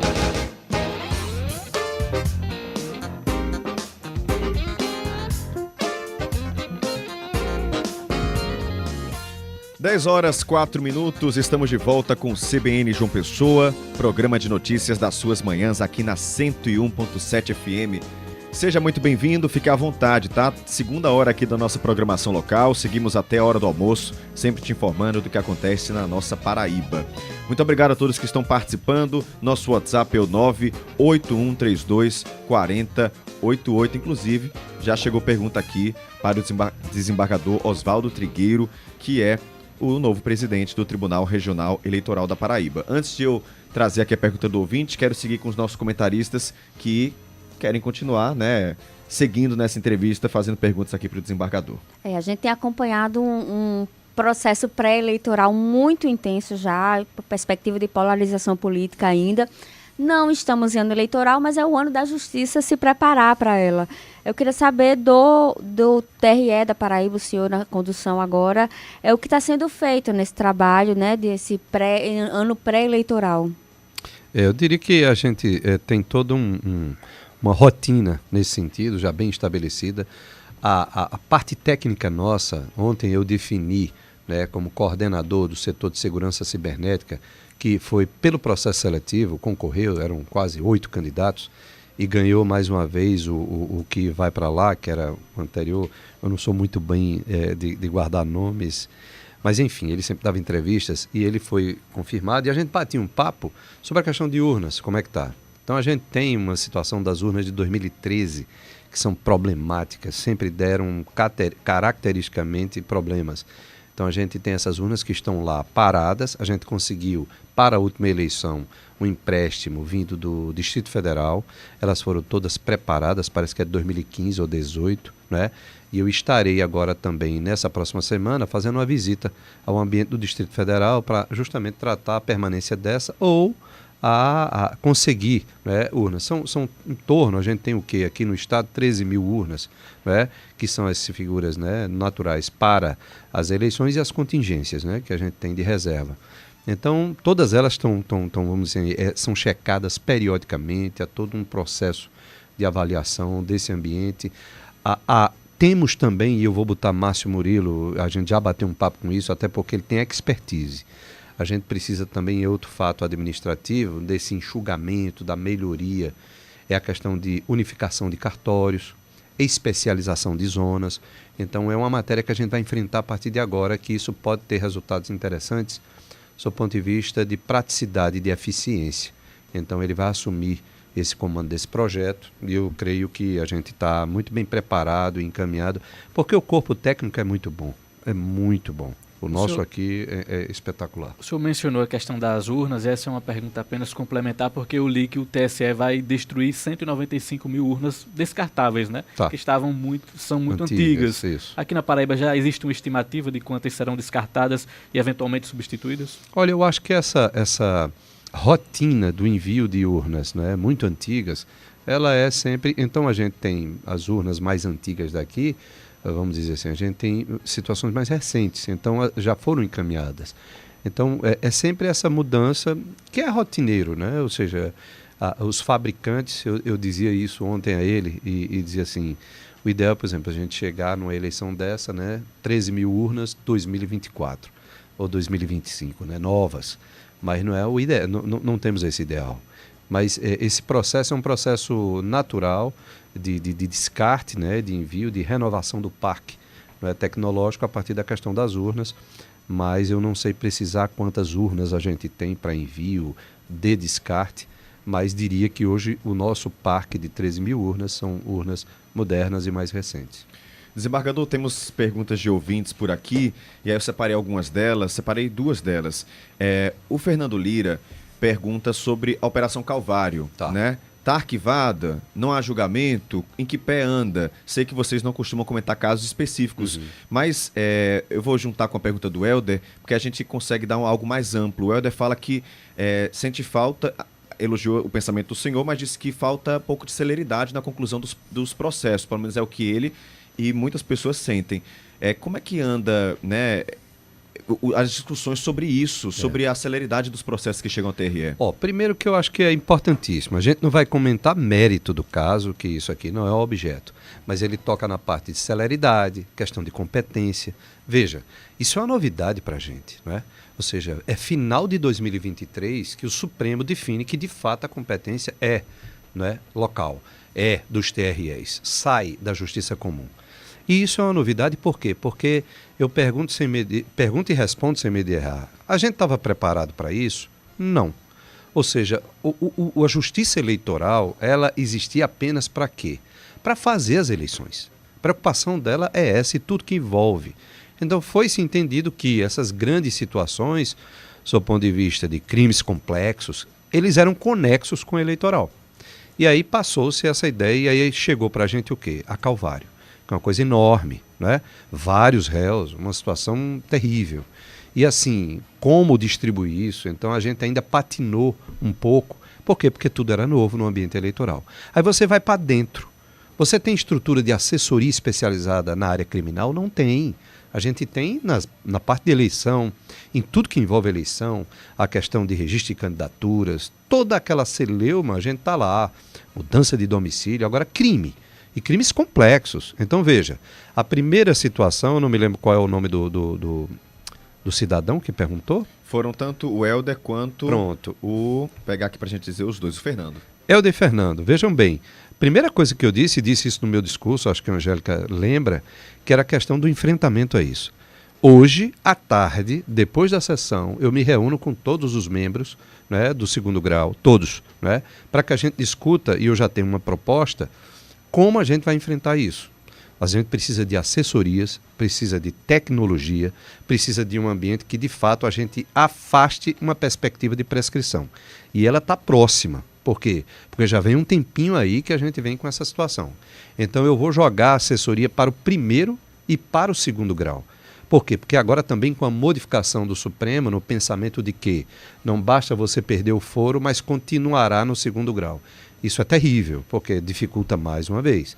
Então a gente vai acumulando o volume e aí não tenha dúvida, tanto o Helder como o Fernando, que a gente a partir de hoje toca esse ponto de forma muito sensível, mas como prioridade. Então eu vou colocar assessoria sim, vamos destacar assessores, qualificá-los, buscar dentro do universo, porque às vezes tem pessoas já com esse tipo de qualificação, para que possa, de fato, estar ao lado dos membros, juízes no segundo grau e também juízes no primeiro grau, que aqui a gente tem juiz de garantias e para os crimes complexos. Ou seja, é um compromisso da Justiça Eleitoral de que esses processos não vão prescrever. Não, o compromisso é trabalhar para que isso não aconteça, né? Dizer se vai prescrever ou não é uma questão que, de fato, foge ao nosso controle. Mas que a partir de hoje eu coloco uma coisa, vamos dizer, como prioridade da minha gestão, neste ano, não tenha dúvida. E hoje ao nosso lado vai estar quem? Márcio Murilo, futuro presidente. Evidentemente que tem essa mesma atitude e esse mesmo pensamento, até porque quando foi presidente do Tribunal de Justiça, deu um banho, né? Deu um show, né? Em termos de administração, de gestão e apontando o nosso tribunal para onde ele devia realmente atuar. Para encerrar, presidente, rapidinho, a Júlia está perguntando se tem previsão para concurso no TRE. Olha, está se findando o concurso, engraçado, né? E está sendo homologado lá já, né? Porque ele é concentrado, é feito lá pelo TSE e está naquela fase final. Então eu dizia até à ministra Carmen Lúcia na última reunião, eu disse, olha, isso não é assunto de corregedor, né? E eu dizia, olha, nosso pessoal, né? A gente, por exemplo, ali, parece que tem direito a 10 vagas. E aí já foi feito o concurso, mas será que essas 10 vagas virão? Porque nem isso a gente tem a garantia, entende? Porque, observe, nós somos 630 funcionários, dos quais 1/3 é de requisitados, 240, 250. E esses outros tantos que a gente ainda tem, 300 e tantos, são o quê? São pessoas que já estão também em idade avançada, perto de se aposentar, e aí é um quadro considerável, basicamente 100 pessoas. A gente veja, vai ter aí 10% de renovação se tiver. Então é uma situação muito delicada, mas o gestor é isso, é desafiador, e eu gosto desses desafios e vamos trabalhar para melhorar. Quero agradecer a participação do desembargador Oswaldo Trigueiro Filho aqui na CBN. Muito obrigado pela participação, conversar conosco também com os nossos ouvintes. Um ótimo dia e bom trabalho, bom ano à frente do TRE da Paraíba. Eu agradeço, Caio, Felipe, Angélica, anotei aqui para não perder ninguém, Pedro, né, e todos aqueles que participaram, alegria, e dizer que a CBN sempre tem muita qualidade na informação, isso é muito importante. Parabéns. Muito obrigado. Agora são 10h14, a gente vai seguindo aqui com o nosso noticiário. Eu já vou me despedir de Pedro Pereira, tá? Pedro, que está lá em Campina, vai seguir nas apurações lá na Rainha da Borborema. Pedro, muito obrigado, a gente se encontra amanhã. Forte abraço, Caio. Até amanhã. Um abração também a todo mundo aí de João Pessoa. A gente tá por aqui, acompanhando tudo que acontece na política no interior do estado. Qualquer novidade, já sabe, nos chama, que a gente coloca você ao vivo até o meio-dia por aqui. Porque nosso ouvinte também já sabe, né? Tudo que acontece, a gente dá em tempo real aqui no CBN João Pessoa durante toda a manhã, já chega no almoço sabendo de tudo. Então vamos seguir com notícia, porque são 10h15. Giro de notícias.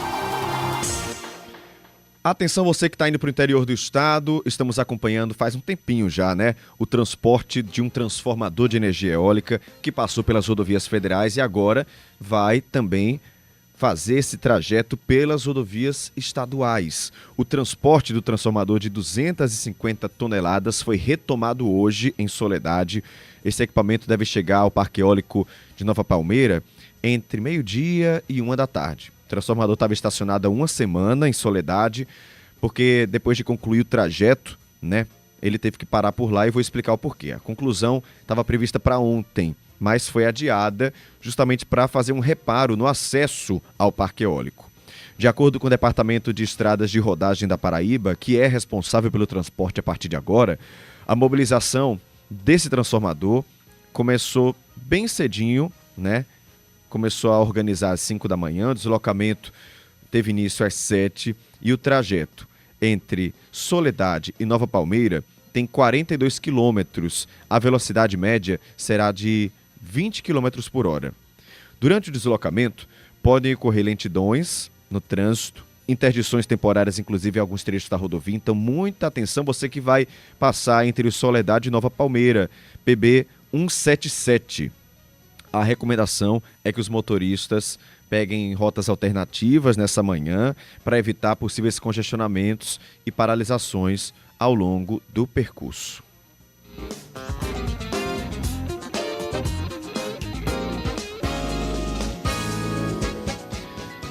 E a Universidade Federal da Paraíba abriu uma seleção com 22 vagas para professor substituto. A função, dependendo do departamento em que a oportunidade for oferecida, exige graduação, especialização, mestrado ou doutorado. As oportunidades estão distribuídas em unidades da instituição nas cidades de João Pessoa, Areia, Bananeiras, Rio Tinto e Mamanguape. O salário básico para a jornada de 20 horas semanais é de R$3.000. Seria ótimo se fosse 30, né? Mas não, é R$3.000. E para 40 horas, R$4.300. Os interessados podem se inscrever entre os dias 14 e 23 de abril, de forma presencial na secretaria de cada departamento onde a vaga é oferecida ou via postal também. As taxas custam R$ 60 para candidatos no regime de 20 horas e R$ 85 para o de 40 horas. A seleção terá 2 etapas. A primeira é a prova didática e a segunda a prova de títulos. A seleção tem validade de 1 ano e pode ser prorrogada pelo mesmo período. Para mais informações, os interessados podem acessar o edital que está lá no portal da UFPB.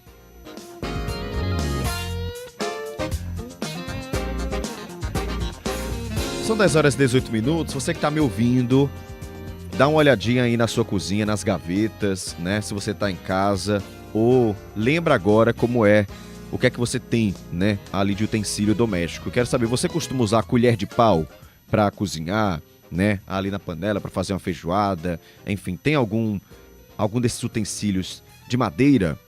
Pois é um utensílio doméstico super tradicional, né, por aqui no Nordeste, na Paraíba. Só que a Anvisa proibiu esse uso em estabelecimentos comerciais. devido à porosidade do material, que pode ser foco de bactérias, ou seja, estabelecimentos comerciais já não podem usar utensílios feitos de madeira. Uma orientação que se estende às nossas casas. Colher de pau definitivamente não é indicada pelos especialistas para se usar no cozimento ou na cozinha, né? Usando ali em alimentos. Quem explica o porquê é Diogo Pinheiro. Ela está na memória afetiva do nordestino. Desde a preparação de bolos até comidas de milho, a colher de madeira, conhecida como colher de pau, está presente na casa de todo mundo. Mas apesar do apego sentimental, esse tipo de material não é recomendado para o uso na cozinha. Por causa disso, Betânia Santos, que é vendedora de utensílios domésticos, conta que a procura diminuiu e muito, ano após ano. Hoje em dia a procura não é tanta, porque assim, ela não é tão aceita, né? Na Secretaria de Saúde, o pessoal de culinária costuma procurar mais o material de polietileno, né? A colher de pau ficou um pouquinho para trás em relação a isso. Só pessoas assim que é para usar mais assim no uso doméstico, diariamente. E algumas pessoas assim, mas uma porcentagem mínima. Mesmo assim, a tradição e a praticidade ainda chamam a atenção.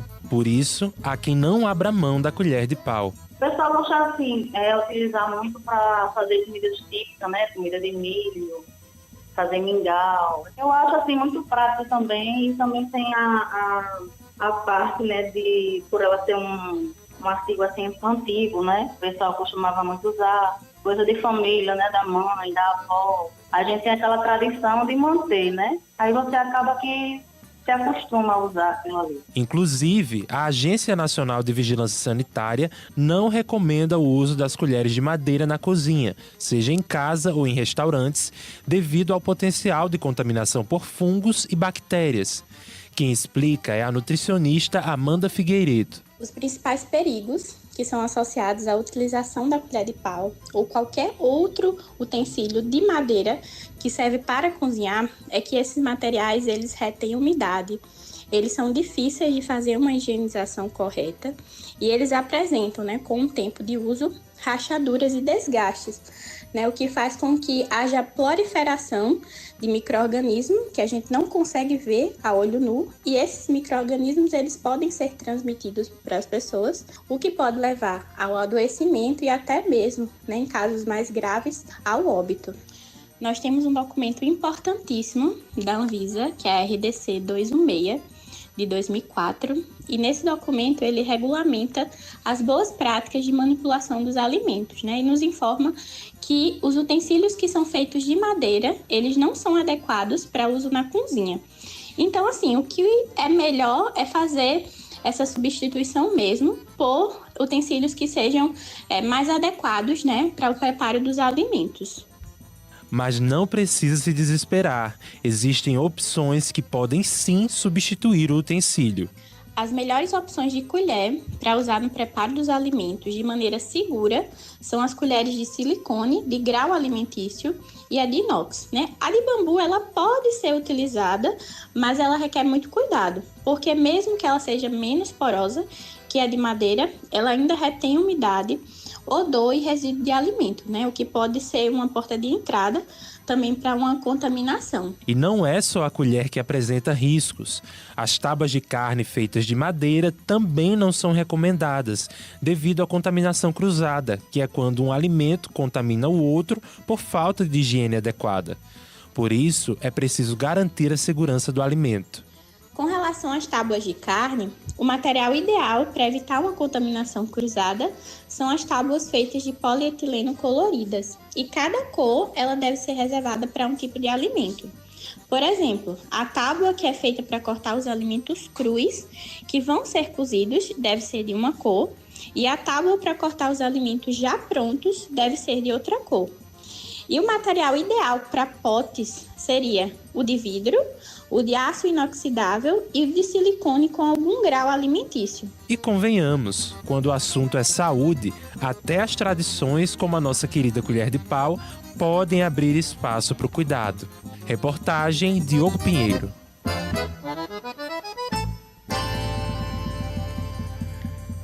10h24. E aí, você usa colher de pau na sua casa? Tem um ouvinte nosso aqui, o Alessandro Garrido. Ele mandou uma foto de uma colher de pau e disse assim: mais de 15 anos essa colher de pau e não aposento nunca. Ele falou: Nordeste se usou até hoje, nunca foi comprovado doença por conta de colher de pau. E até falou que é frescura. Ó, Alessandro, o que é que eu faria no seu lugar? Eu pegaria essa colher de pau aí, colocaria num quadro e guardaria de recordação, mas não, mesmo que a gente tenha usado por muito tempo, tem coisas que são atualizadas, né? E a Anvisa é um órgão muito sério. Realmente, colheres de pau não são indicadas, né? Já estão sendo proibidas em estabelecimentos comerciais e não são indicadas para dentro de casa. Porque tá vendo aí nessa foto que você mandou, ela mais escura em cima, né? Nessas frechinhas que elas começam a se abrir, começa a juntar micro-organismos e pode trazer, né, malefícios aí para sua saúde. Claro que ninguém vai lhe obrigar a fazer nada, mas é só uma dica aqui da CBN. Aí ele mandou uma foto de uma panela de barro.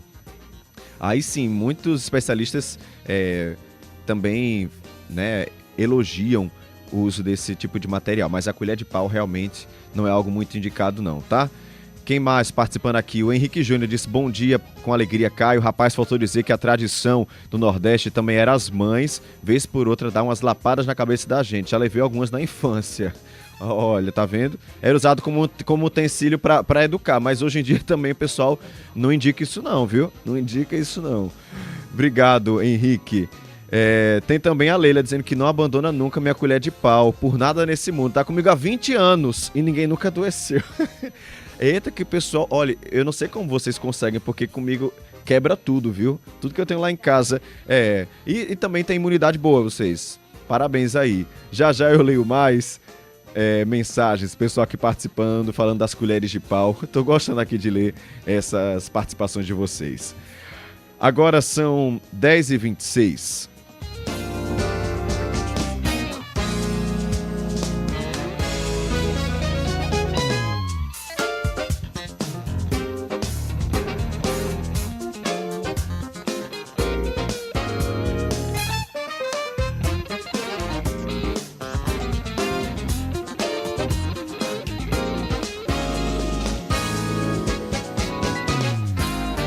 Agora a gente fala sobre o lançamento de um filme paraibano lançado hoje nos cinemas da Paraíba. Tem no sistema ali no Cine Banguê, que voltou a funcionar. Guilherme Bezerra vai falar sobre isso. Também nos cinemas comerciais. Vamos falar de cinema aqui da Paraíba. Guilherme, bom dia para você. Bom dia mais uma vez, Caio. Vamos falar sobre cinema, uma produção que é financiada, gravada e distribuída pela Paraíba. É um produto do cinema paraibano que tem o Estado em todas as etapas da produção. E isso é uma coisa que tem um certo ineditismo da gente ver, principalmente quando se fala desse cinema comercial, aquele que a gente vê em grandes shoppings e em redes nacionais. É o Pele Fina, que é um filme escrito e dirigido pelo diretor Arthur Lins, que hoje vai ter um lançamento à noite no sistema comercial, num cinema lá em Manaíra, mas também no Cine Banguê. Está na programação do mês, também celebrando esse retorno, mais um retorno do Cine Banguê, que estava sem realizar exibições dos filmes, como a programação normal geralmente tinha, de 5, 6 filmes todo mês. Em abril está voltando, foi anunciado 4 filmes sendo exibidos no Cine Banguê esse mês, dentre eles o Pele Fina. Eu conversei mais cedo com o Arthur, que é esse diretor, e ele primeiramente me contou do que se trata. Qual é a sinopse desse filme? O filme trata de uma dramaturga, né, uma diretora de teatro, que vai trabalhar na adaptação de uma peça. Para isso ela vai para a praia com sua família, só que a peça, que é uma peça real, né, que foi escrita por Sarah Cade, chamada Psicose 448, é uma peça que tem temas muito densos sobre suicídio, sobre questões de saúde mental. A autora original da peça, né, ela se suicidou logo após a escrita da peça, isso nos anos 90. Então, quando a dramaturga vai escrever essa peça e trabalhar nesse trabalho, ela começa a perder os limites da sua própria realidade. Assim. Então, o filme é um pouco acompanhar o processo dessa personagem, Luísa, que está imergindo nesse trabalho, nesse processo criativo, mas isso faz ela também perder um pouco suas bases da realidade e colocar sua saúde mental em risco. A produção do Pele Fina também tem alguns desafios. Ele foi inicialmente idealizado como um curta-metragem e a gravação dele coincidiu com o começo da pandemia, que completou 5 anos agora recentemente. Aí o diretor, o Arthur Lins, ele me contou mais como foi esse processo de produção e captação dos recursos. O filme a gente conseguiu captar recursos em uma lei de incentivo fiscal aqui da FUNJOP, né, da Prefeitura de João Pessoa, mas o filme foi concebido para ser um curta-metragem. Ele partiu de uma ideia muito pequena, ele teria 20 minutos, a gente foi para a praia de Tabatinga filmar durante 5 dias. No meio disso a gente foi atravessado pela pandemia, no 3º dia de filmagem, tivemos que interromper a filmagem e só voltamos a continuar a filmagem do filme 6 meses depois, já, né, com todos os protocolos de segurança. E nesse meio tempo eu fui entendendo, enquanto roteirista e enquanto diretor, que o filme precisava de mais tempo para desenvolver os temas desse roteiro. Então a gente voltou para Tabatinga 6 meses depois, filmamos mais diárias, 7 dias, e a partir disso eu passei 1 ano trabalhando na montagem do filme, né, trabalhando nas relações que eu podia construir a partir daquele material filmado, e o filme foi ganhando corpo nesse sentido. Pele Fina conseguiu entrar no circuito dos cinemas nacionais, cinemas de comerciais, e aqui com o Cine Banguê também, o Arthur comentou um pouco sobre esse processo da distribuição do filme. Após a pandemia, a gente ficou nessa batalha de conseguir captar recurso para poder finalizar o filme e conseguir colocar em salas de cinema, né? Inicialmente o filme circulou em festivais de cinema a partir de 2022, ganhamos alguns prêmios com ele, isso possibilitou também que a gente pudesse desenvolver melhor no sentido de abrir espaço para que ele pudesse vir exibir no circuito comercial na sequência. E só no ano retrasado, na verdade, com a Lei Paulo Gustavo, é que a gente aqui em João Pessoa teve acesso ao recurso que possibilita a gente conseguir incluir o filme no circuito comercial. Isso é um fato praticamente inédito, assim, vale a pena frisar. Pouquíssimos filmes de longa-metragem paraibano que são distribuídos com a distribuidora paraibana, mas a gente quis fazer isso justamente entendendo o potencial do filme para atrair um público local e porque a gente acredita muito no que o cinema tem que ser exibido, né? O cinema é realizado para atingir os públicos em suas diferentes variedades. Sucesso pro filme e a gente torce muito pelo cinema paraibano, né, Caia? Com certeza, sempre na torcida, e que bom que o Cine Banguê voltou, né? Amém. Obrigado, Guilherme. Agora são 10h31. Repórter CBN.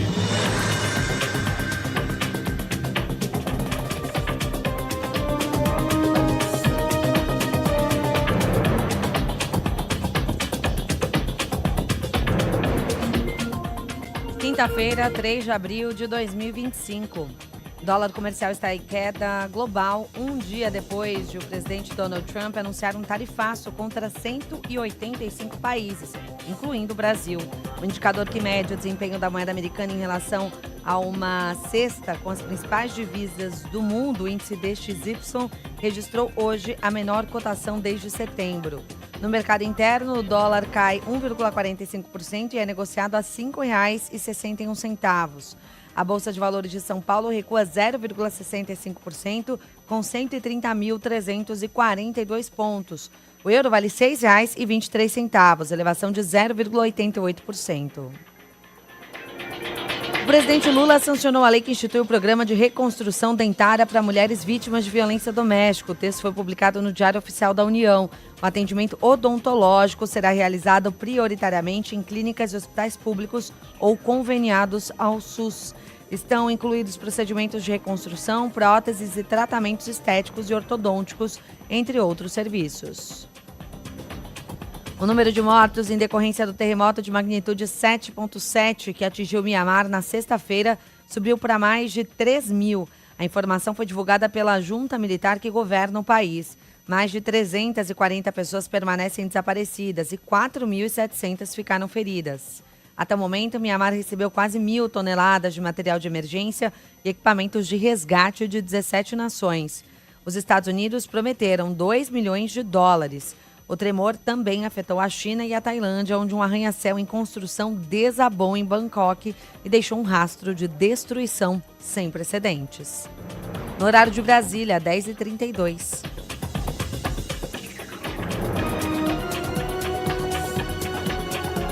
Repórter CBN. As principais notícias do dia, a cada meia hora.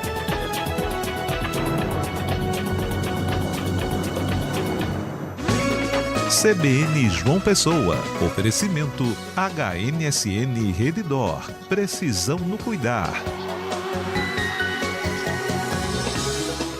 você mais precisa. O cuidado não pode falhar. No Hospital Nossa Senhora das Neves, unimos a mais alta tecnologia com o carinho de quem cuida de verdade. Aqui, a inovação anda de mãos dadas com o cuidado. Agora, com a cirurgia robótica da Vinci. Tecnologia que transforma vidas. Cuidado que acolhe.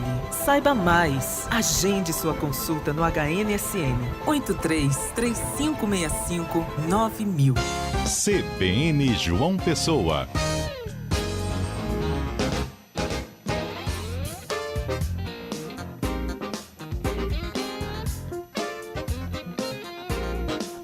São 10 horas e 34 minutos. Estamos de volta para falar sobre Abril Verde, mês de campanha de conscientização e prevenção de acidentes e doenças no trabalho. O Tribunal Regional do Trabalho aqui da Paraíba começou a campanha. O tema é Futuro Sustentável no Trabalho e no Clima. Então, para falar sobre esse assunto, recebemos a cogestora do programa Trabalho Seguro do TRT da Paraíba, a juíza Rafaela Queiroz de Sá e Benevides. Seja muito bem-vinda aqui à CBN, um ótimo dia para a senhora.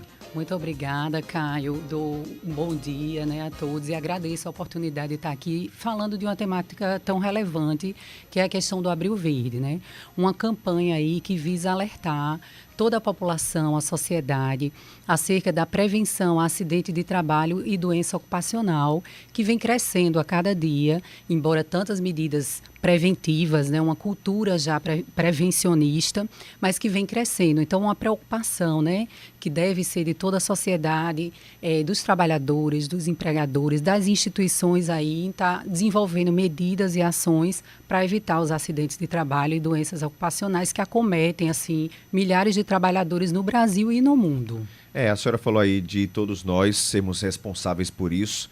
Tem o lado do trabalhador e o lado das empresas. Muitas vezes se pensa só no lado da empresa, mas tem que se pensar também no lado do trabalhador. A gente tem visto uma mudança de cultura mesmo, dessa relação empresa com as pessoas estão sabendo mais dos seus direitos, as empresas também estão tendo que mudar algumas atitudes. Qual seria o papel das empresas na garantia dessa segurança e qual seria o papel do trabalhador também nessa garantia? Em relação às empresas, nós temos aquelas normas de saúde e segurança do trabalho que estão previstas na CLT, nas normas regulamentadoras mesmo, que prevêem as obrigações da empresa de fornecer um treinamento adequado para operar uma determinada máquina, fornecer equipamentos de proteção individual e também garantir um ambiente de trabalho saudável e seguro de maneira geral. Caio, eu sempre digo que a empresa, de nada adianta ela fornecer o equipamento de proteção individual, que é muito importante, mas, por outro lado, não assegurar uma jornada de trabalho adequada, metas possíveis, porque tudo isso pode causar o adoecimento desse empregado. Por outro lado, em relação aos empregados, é muito importante que os empregados também saibam que têm a obrigação de utilizar os equipamentos de proteção individual, de observar aquelas normas e orientações de saúde e segurança do trabalho, orientações que são dadas muitas vezes também pelo técnico de segurança do trabalho da empresa, visando justamente impedir, obstar que ocorra um acidente de trabalho e às vezes um acidente grave, que pode ceifar a vida, a capacidade laboral desse trabalhador. Com relação a esses acidentes, um trabalhador que não esteja usando equipamento de segurança, por exemplo, mesmo que seja fornecido, quem é penalizado no fim das contas? A empresa tem responsabilidade mesmo assim, ou seja, ela tem que estar fiscalizando e cobrando que esse funcionário use esse equipamento? Porque talvez a empresa diga, não, eu dei o equipamento, ele não está usando porque ele não quer. Pode usar esse argumento? É assim, Caio, existe toda uma responsabilização. A empresa ela tem a obrigação de fornecer os equipamentos de proteção individual, de estar realizando a troca desse equipamento, de ensinar o uso adequado desse equipamento, por isso a importância dos técnicos de segurança de trabalho nesses ambientes de trabalho, de fiscalizar se o trabalhador está utilizando.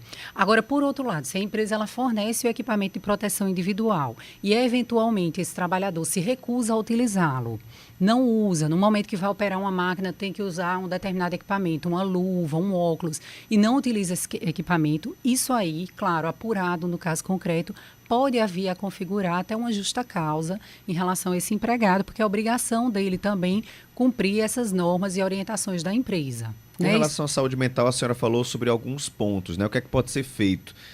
A empresa precisa pensar mais nisso, as empresas ainda pensa um pouco? A senhora falou uma meta alcançável, né? Uma jornada também tranquila. São algumas dessas possibilidades que as empresas podem assumir a partir de agora, né? O empresário que está me ouvindo. Então tem que se pensar nessa saúde mental.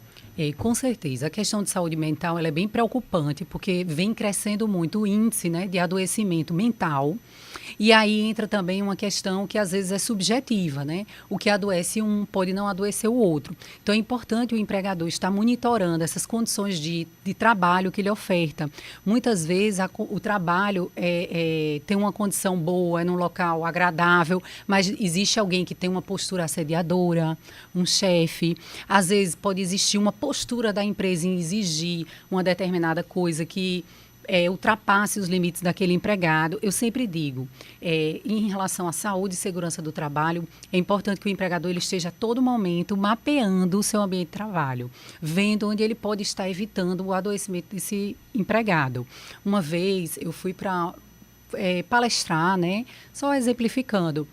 E aí um trabalhador ele me falou, olha, doutor, eu adorava o meu ambiente de trabalho, era saudável, e o empregador se mudou para um galpão totalmente fechado, sem luz do dia, isso me causou um adoecimento, uma tristeza. Então, assim, são vários fatores que podem levar o empregado a esse adoecimento, desde um assédio mesmo, de um chefe, desde um ambiente inadequado, sem observar a ergonomia, e às vezes o empregador ele até observa essas questões, como eu digo, mas aí exagera ao acionar o empregado fora do horário de trabalho, ao aquela mensagem às 9 da noite, às 10 da noite, e o empregado fora do trabalho ainda tendo que responder, ainda tendo demanda. Isso também não seria interessante. Exatamente. Né? Por isso que a gente fala que é muito importante também a questão da desconexão com esse trabalho, né? É importante que o trabalhador ele tenha também um momento dele de desconectar do trabalho. Então, hoje, com essa evolução de tecnologia, de acionamento, por meio de ferramentas digitais, né? A questão da saúde mental, ela fica complexa, mais complexa ainda. Inclusive, teve uma alteração na NR1, né? Para exigir que a empresa faça também esse mapeamento de questões psicossociais no seu ambiente de trabalho, justamente por conta desse índice tão alto de adoecimento mental. Estamos conversando com a juíza Rafaela Queiroz, de Sá e Benevides, falando sobre conscientização e prevenção de acidentes e doenças no trabalho, justamente porque estamos no Abril Verde, mês dessa campanha. E aí, juíza, eu quero perguntar para a senhora com relação à atuação do TRT. Como é que o TRT tem atuado, fiscalizado, né? A gente tem visto alguns acidentes acontecendo, sendo noticiados. Como é que é essa atuação do TRT em loco ou até recebendo essas denúncias? Na verdade, o Tribunal Regional do Trabalho, né, ele não faz uma fiscalização ou recebe denúncias, né?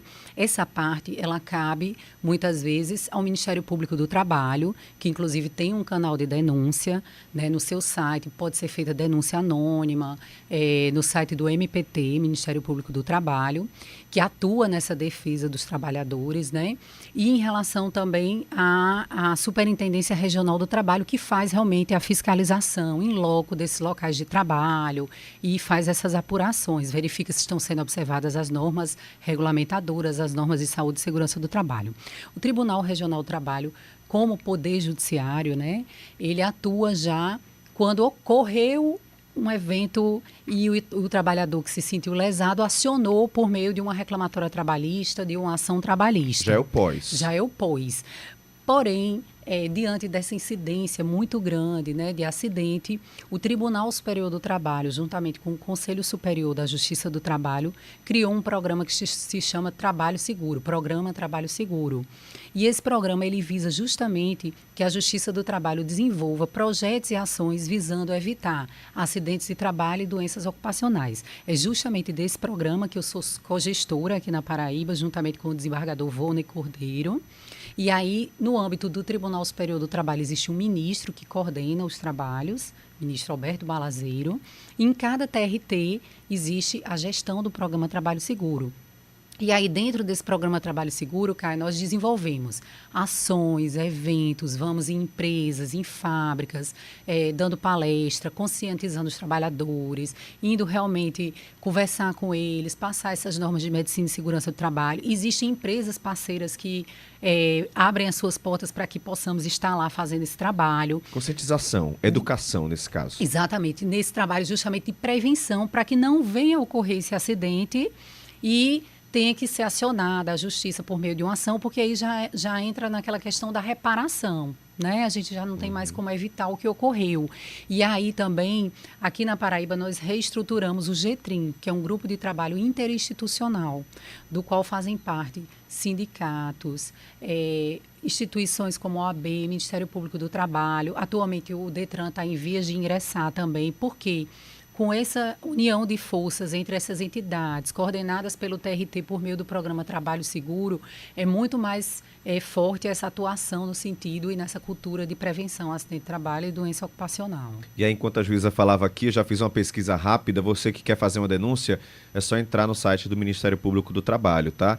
prt13.mpt.mp.br prt13 numeral .mpt.mp.br, mas dá para procurar no Google, Ministério Público do Trabalho, PB. Isso. Já acha lá, é muito fácil, clica em denúncias, faz a sua denúncia e assegura o seu direito de ficar bem no trabalho, né? É importante denunciar sim, caso algum dos seus direitos esteja sendo violado.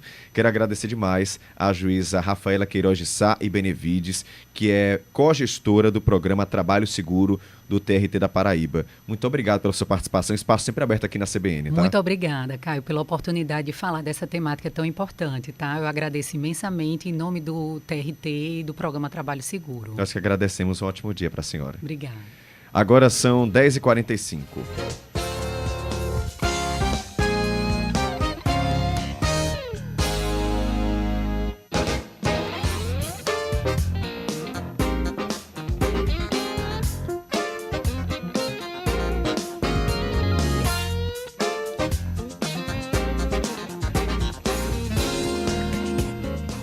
Agora são 10h45.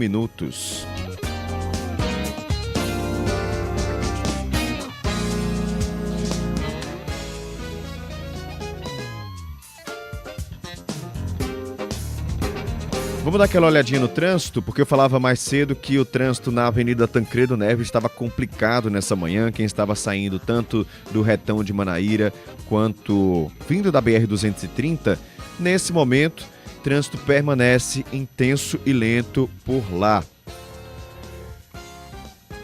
Você que está saindo do retão vai encontrar esse fluxo lento até o acesso ao bairro dos Ipês. Vamos ver se tem outro trecho aqui com trânsito mais lento. O trânsito flui bem em praticamente todo esse trecho aqui da região metropolitana.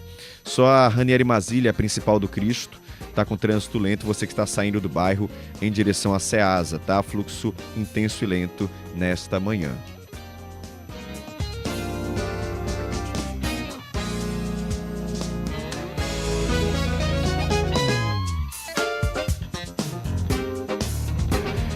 Informação para você que mora em Cabedelo. Os contribuintes da cidade ganharam um novo prazo para pagar o IPTU e a taxa de coleta de resíduos 2025 com desconto. A Prefeitura de Cabedelo prorrogou até o dia 30 desse mês o prazo para o pagamento em cota única com esses 20%. Os boletos de IPTU são enviados para o endereço do contribuinte, mas caso você não tenha recebido ou tenha até perdido esse boleto, é possível emitir uma segunda via no site da Prefeitura.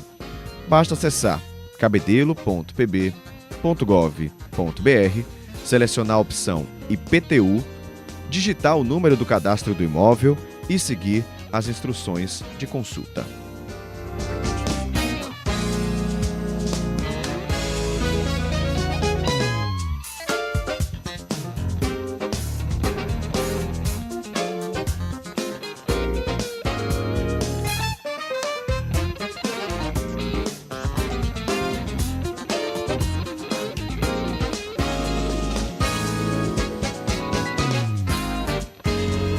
E o Ministério da Educação divulgou o resultado da lista de espera do programa Universidade para Todos, o ProUni, do primeiro semestre, agora de 2025. O candidato pode fazer uma consulta no portal Acesso Único, utilizando o login gov.br com senha e CPF. A etapa é voltada aos inscritos que não foram pré-selecionados nas chamadas regulares ou que foram reprovados por não formação de turma. Quem for pré-selecionado na etapa tem até o dia 11 de abril, daqui a pouco, para comprovar as informações prestadas na inscrição na instituição de ensino na qual foi aprovado. É importante que o estudante fique atento às exigências adicionais de algumas instituições, porque elas estão previstas, além do que é previsto no programa, algumas instituições podem ter as suas também exigências adicionais. De acordo com o MEC, a edição 2025 teve 1,5 milhão de inscrições, sendo que cada participante pode escolher até 2 cursos para concorrer à bolsa. 10h49.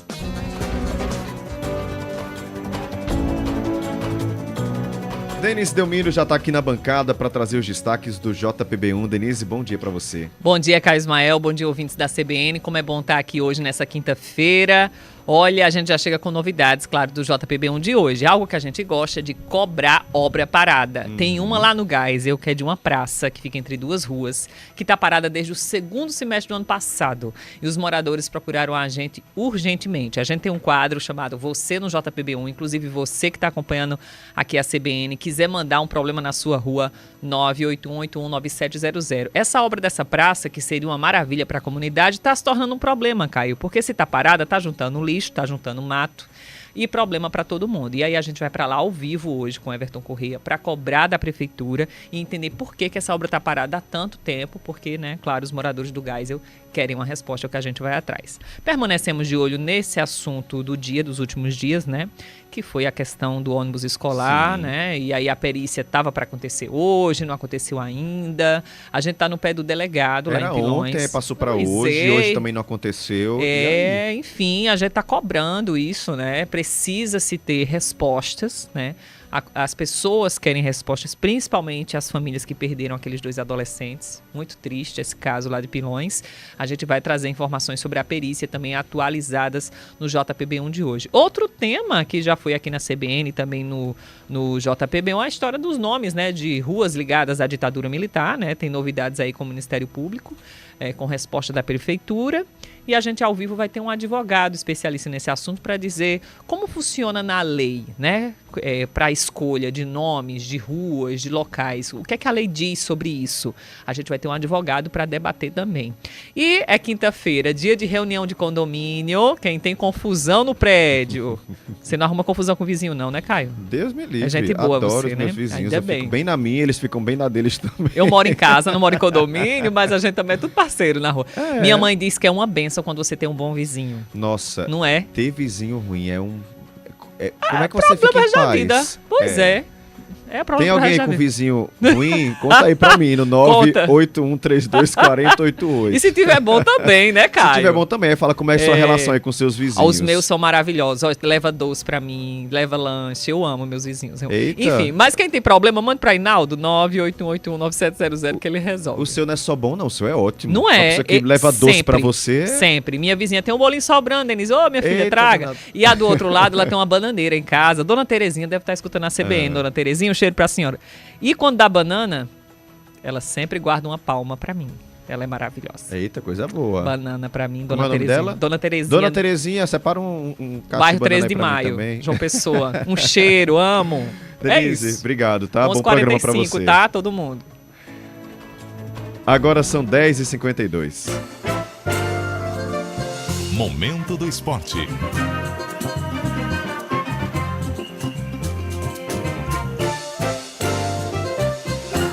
Fala, Cristiano Sacramento, bom dia pra você. Bom dia, Caio, bom dia pra todo mundo que está acompanhando o programa. Vamos lá, né? Quinta-feira, reta final de semana e a gente acompanhando, né, a movimentação do esporte paraibano. O grande destaque, Caio, eu diria mais, a grande dúvida, quem será o novo treinador do Botafogo? Confesso que estamos aqui em apuração, mas os nomes são mantidos, ou pelo menos o nome, né, mantido sob sigilo pelo clube, né? A expectativa que a gente tem, né, diante do cenário que está se estruturando, é que venha alguém com um perfil bem diferente do que o Botafogo teve nos últimos anos, né? Um perfil talvez até mais vencedor que o do técnico João Bursi. O João Bursi, né, foi demitido do Botafogo, vinha até tendo um bom aproveitamento, né? Mais de 58%, pegando o recorte do Botafogo, juntando Copa do Nordeste na fase de eliminatória, juntando Copa do Brasil, o vice-campeonato paraibano. Nos números, o João Bursi não era nem de longe um dos piores, mas evidentemente que a postura que o Botafogo teve durante as finais do Campeonato Paraibano pesaram muito contra o técnico João Bursi, que foi desligado. E aí a expectativa é essa, né? Para que o Botafogo anuncie hoje o nome do substituto do João Bursi, até porque, Caio, falta pouco tempo para a abertura do Campeonato Brasileiro da Série C. Pouco mais de 11, 12 dias para a estreia do Botafogo, que deve acontecer ou no dia 12 ou no dia 13 de abril, contra o Confiança. A CBF ainda não divulgou a tabela detalhada. Esse é um outro entrave da CBF, né, que segue vivendo uma crise institucional, eu diria até que sem precedentes. Evidentemente que existe uma oscilação da CBF, bons momentos de um ócio maior, mas esse é mais um momento complicado, né? Estamos à beira do início do campeonato, da Série C do Campeonato Brasileiro, da Série D também, e não temos a tabela detalhada com os jogos, principalmente das primeiras rodadas. E aí, a nossa expectativa é para que hoje o Botafogo faça o anúncio do nome do seu novo treinador. A gente vai repercutir em profundidade isso, Caio, no CBN Esporte Clube, a partir das 14 horas, e acompanhando, claro, também um panorama do Souza, né? O Dinossauro do Sertão se reapresenta apenas amanhã, teve uma folga estendida aí durante a semana, depois do título estadual. O Souza, que está para anunciar o Luiz Henrique, foi um dos grandes nomes há 2 anos atrás, quando o Souza brigou pelo acesso à Série C contra a Ferroviária. A gente está acompanhando também o Galo da Borborema, o 13, que tem a chegada do Pipico, ex-atacante do Botafogo, estava jogando no Distrito Federal, chega para ser o camisa 9. O 13 agora é tudo ou nada, né? É tudo ou nada, né? Precisa do acesso para ter calendário no segundo semestre do próximo ano, ou torcer aí por uma situação de acesso do Souza, e aí o 13 herdaria uma vaga aqui da Paraíba para o segundo semestre do ano que vem. Mas o 13 anunciou especificamente um amistoso, está um tempo já sem jogar, né? Chegaram aí 5 jogadores nessa era Felipe Surian, novo treinador, e o 13 vai jogar contra o Iguatu do Ceará no próximo fim de semana. Ingressos, inclusive, já foram anunciados pelo clube, né? Inclusive um preço um tanto quanto salgado anunciado para a partida. Vou trazer aqui só no detalhe dos valores, Caio. Por favor. Vamos lá. O 13 vai enfrentar o Iguatu no próximo sábado, 4 da tarde, no estádio do Amigão. Arquibancada principal, meia entrada, R$20, ingresso social, R$30, ingresso de inteira, R$40. É para um amistoso, tá, gente? Eu acho que é um valor acima da média, mas o 13 vai tentar tirar aí, quem sabe, o prejuízo da montagem desse novo elenco para a Série D. As cadeiras, entrada inteira, R$160, ingresso social, que é na verdade o que todo mundo costuma procurar, tá R$100, mas não é um preço simples, né? É ingresso de Série A do Campeonato Brasileiro, para você ter uma ideia do valor que está sendo cobrado pelo Galo da Borborema. E meia entrada para as cadeiras, R$80. E aí o 13 está nesse processo também de reformulação, a gente acompanhando tudo isso, alimentando o torcedor, obviamente nas TVs Cabo Branco e Paraíba, também no ge.globo.com/pb e no Jornal da Paraíba, e claro, aqui na CBN também não é diferente, Caio. Vamos seguir acompanhando, e 2 da tarde você chega por aqui. 2 da tarde, repercutindo tudo isso, qual o novo nome a ser anunciado pelo Botafogo, qual o perfil de técnico está agradando mais o torcedor do Belo. Tem alguns nomes que são a preferência do torcedor do Botafogo, nomes inclusive com salários acima da realidade hoje que o Botafogo tem, mas o Botafogo está com a SAF, né? Um novo investimento, um novo momento, e aí um nome mais carimbado, digamos assim, no futebol brasileiro também pode aparecer, e aí não seria tanta surpresa assim para o torcedor do Botafogo. Acompanhando também o Souza, o 13, tudo que envolve o esporte paraibano. CBN Esporte Clube com Cristiano Sacramento a partir das 2h aqui na 101.7 FM. Um abraço, Cristiano. Um abraço obrigado, para você, viu? cara. Sempre bom estar por aqui. Até mais. Falávamos sobre vizinhos, né? Agora há pouco. Denise falando aí dos vizinhos maravilhosos que ela tem, mas nem todo mundo tem vizinho bom. Tem vizinho que é uma pedra no sapato, viu? Que aperreia, meu Deus do céu. Ou será que você é esse vizinho? Pode ser, viu? Às vezes você diz, meus vizinhos são ótimos, mas às vezes é você que bota o som alto, que faz aquela bagunça, né? A Irene tá dizendo aqui, tenho vizinhos maravilhosos, um beijo pra eles. Tá aí, Irene já mandando um recado. José Carlos também, bom dia, Caio. Meus vizinhos são ótimos, nada a reclamar. Muitos mimos e cuidados. Coisa boa, viu? Tem também vários ouvintes aqui participando. Já eu leio as mensagens, né? Coloco os áudios, porque eu geralmente dou uma escutadinha pra gente fazer esse registro com mais tranquilidade, né? A Tanísia falando o seguinte: bom dia, Caio e ouvintes. Estou me divertindo com você quebrando as coisas na cozinha e os ouvintes com suas histórias de amor com suas colheres de pau. Um abraço. Um abraço, Tanísia, pra você também. Pois é, a gente trouxe uma reportagem para quem está chegando agora, né? Falando que a Anvisa proibiu o uso de colheres de pau em estabelecimentos comerciais, porque costuma ou pode juntar muitos micro-organismos, ela pode soltar pedaços de madeira dentro da comida, né? Vai abrindo aqueles espaços na fibra da madeira e vai ficando escurecido, difícil de limpar.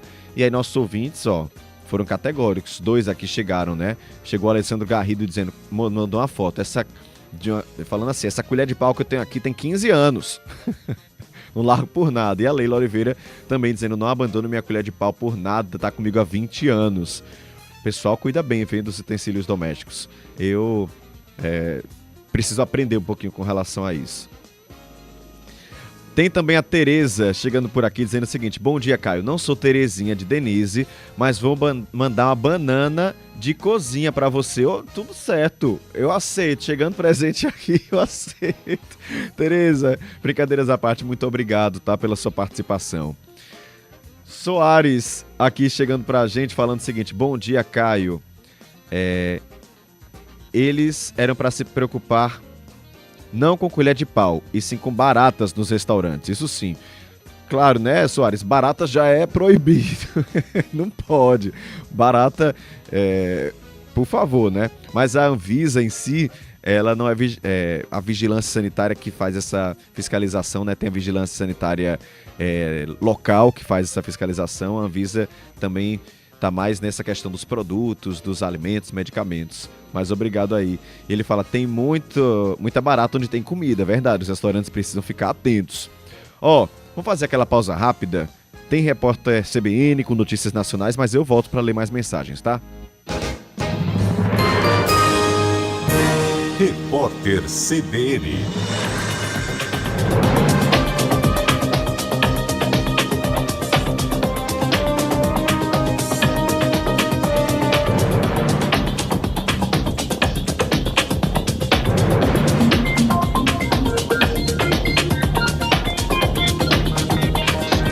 Quinta-feira, 3 de abril de 2025. O senador Ciro Nogueira apresentou uma proposta alternativa ao projeto do governo que isenta do imposto de renda quem ganha até R$5 mil. Ele se reuniu mais cedo com o presidente da Câmara, Hugo Mota. O texto estabelece formas de compensação diferentes das apresentadas pelo Planalto. Hoje, Hugo Mota oficializou o ex-presidente da Casa, Arthur Lira, como relator do projeto de lei que amplia a faixa de isenção do imposto de renda. O arquiteto morto na Zona Oeste de São Paulo na terça-feira, depois de atropelar um ladrão que tinha acabado de assaltar uma mulher, foi enterrado nesta manhã em Itapecerica da Serra, na região metropolitana. Jefferson Dias Aguiar jogou o carro contra o criminoso. O bandido caiu, mas conseguiu se levantar e atirar contra o arquiteto. A polícia identificou o assaltante e um comparsa que fazia a escolta do criminoso e que teria ajudado na fuga. Os dois permanecem foragidos. A passagem do empresário Elon Musk pelo governo do presidente Donald Trump pode estar chegando ao fim. Segundo o site Político, o republicano disse a assessores mais próximos que o bilionário se afastará nas próximas semanas da chefia do Departamento de Eficiência Governamental para retornar ao mundo dos negócios. Musk e a Casa Branca, no entanto, negam a informação. De acordo com o Wall Street Journal, a participação de Musk na eleição da Suprema Corte de Wisconsin, com a doação de $20 milhões para a campanha do candidato derrotado, teve um custo político para o Partido Republicano. No horário de Brasília, 11h03.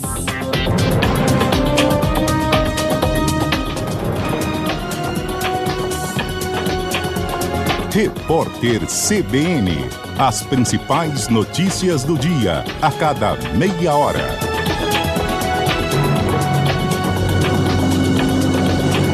Esta última meia hora do CBN João Pessoa teve o oferecimento de HNSN Redditor, precisão no cuidar.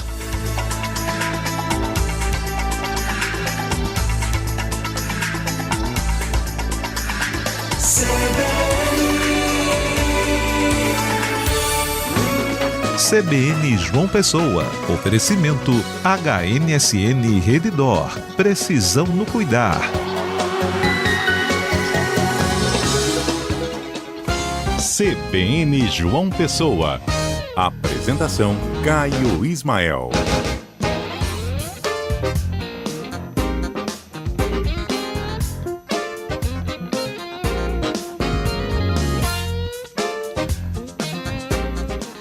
CBN João Pessoa na área, terceira hora aqui da nossa programação local. Hoje é quinta-feira, 3 de abril de 2025. Você que está chegando agora, seja muito bem-vindo, seja muito bem-vinda. Aumenta aí o volume do rádio e fica bem informado comigo. Você que já está desde cedo com a gente, muito obrigado pela companhia, muito obrigado mesmo. Você que está comigo me acompanhando desde cedo. Quero deixar um abraço aqui para os nossos ouvintes. O Zulu Neves falou o seguinte: Caio, bom dia. Gostaria de deixar minha opinião a respeito do acidente do ônibus, né? Ele mandou lá no 981324088, que é o nosso WhatsApp. Ele falou o seguinte: a vida me ensinou que o tempo é o senhor da razão. Estou acompanhando através daqui os fatos e tenho visto alguns julgamentos, alguns até de forma equivocada. Se for provocado ou se for provado que o motorista não teve culpa, ou aliás, seja vítima também, como é que fica a consequência dessa gente? Deixo aqui minha reflexão sem querer polemizar. Importantíssimo falar sobre isso, né? Porque assim que surgiu esse caso, o pessoal especulou que o motorista estava em alta velocidade, quando na verdade o vídeo mostrava que não. Talvez seja um problema no próprio ônibus mesmo, né? E o Zulu está falando justamente desse risco, perigo de fazer um pré-julgamento apenas por ideias, né, e não por fatos. Quem mais chegando aqui, participando com a gente, tem o André Luiz falando sobre as emendas. Nós falávamos sobre o processo ser atropelado, que na verdade era intencional, e aí o André falou: de atropelado não tem nada, pelo contrário, está muito bem encaminhado, só não sabemos. Obrigado, André, pela participação. Quem mais chegando por aqui? O Matheus Gadelha, lá do bairro dos Ipês. Tem o Edinaldo também nos ouvindo. Ele fala, lâmpada amarela no bairro Colinas do Sul. Pedir para a prefeitura trocar para lâmpadas de LED. Obrigado, tá, Edinaldo, pela sua participação. Realmente essas lâmpadas amareladas não são funcionais. Fica muito escuro, né? Fica um ambiente complicado. É muito diferente quando bota luz de LED. Então tá justíssimo fazer essa solicitação aqui. Quem mais chegando? Tem o Geraldo Veras. Geraldo mandou áudios aqui falando sobre a colher de pau, né? Que virou uma polêmica. O pessoal aqui tá defendendo as suas colheres, né? A Anvisa proibiu porque em estabelecimentos comerciais e recomenda que você não use em casa. E aí, vamos ouvir o que o Geraldo disse. Caro Caio, vê que contradição.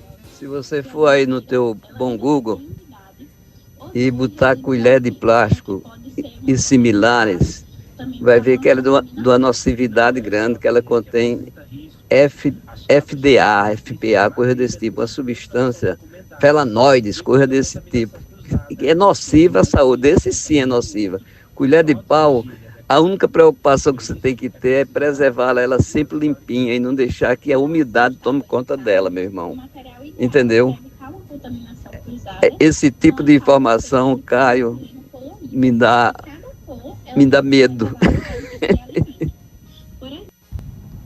Agora, Caio, o mercado é quem é quem pauta esse tipo de coisa, a indústria. É melhor comprar de plástico, é mais cara, entendeu? É industrializada. E tem que ter mercado, senão a indústria fecha. Aí tem que ter procura. Tem também, obrigado, tá, Geraldo, pela sua participação. Tá aqui a opinião dele sobre o uso de colher de pau de plástico. Lá em casa é de silicone, então eu acho que é até melhor de você manusear. Tem o Assis Moreira, lá do bairro dos Estados. Um abraço para você, Assis. O Edivaldo falou o seguinte: bom dia, Caio, na escuta do programa. Fazer uma canjica e não mexer com a colher de pau, dá certo não. Tá aqui a opinião do Edivaldo. O pessoal tudo defendendo, né? O pessoal tem um apego à colher de pau. Acho que também faz parte da nossa tradição. O Heraldo também participando com a gente. Quem mais chega aqui? O J. Albuquerque, lá do Altiplano. Também quero deixar um abraço para o nosso ouvinte Gabriel Paiva, que mandou aqui a mensagem, já te respondo, tá? Quem mais chegando? Um abraço para o nosso ouvinte Gilvan Bezerra, que também está mandando mensagem por aqui. Outro ouvinte, o Veloso, chegando por aqui falando, Caio, deveria ser proibido, cara de pau dos políticos na Câmara e no Senado. Obrigado, Veloso, um abraço para você.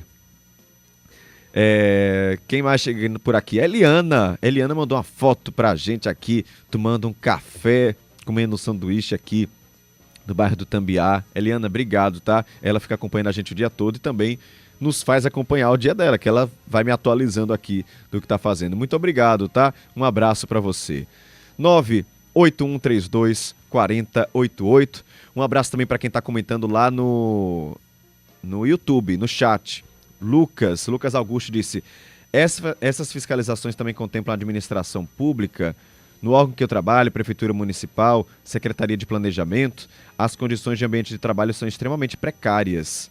Infelizmente, a gestão não se movimenta para corrigir irregularidades que já são de conhecimento da gestão faz tempo. Até princípio de incêndio teve no mês passado e até agora nenhuma medida eficaz foi tomada. Apenas pequenos reparos pontuais que não resolvem os problemas. A Mariana Leôncio falando sobre vizinhos. Vizinhos e sogra, nunca diga nada negativo em público. Tá certo. Você tem que preservar essa relação. Não é melhor preservar a relação com o vizinho do que deixar a relação azedar? Eu acho, né? Com sogra nem se fala, né? E ela continua aqui sobre outro assunto. Concordo com a Anvisa. A higienização de colher de pau não é trivial. Obrigado, tá, Mariana? Um abraço para você. 981324088. Tem aqui o Geraldo Veras falando: Caio, de silicone sim, viu? Boa dica. É a que eu uso lá em casa. Porque aquela de plástico também pode derreter, saltar algo no... Calma aí, Renan, que o microfone estava desligado. Pode falar agora. Aquelas panelas de Teflon tem que usar, inclusive, a de silicone, porque para não arranhar. Para não arranhar e soltar aquela camada, né?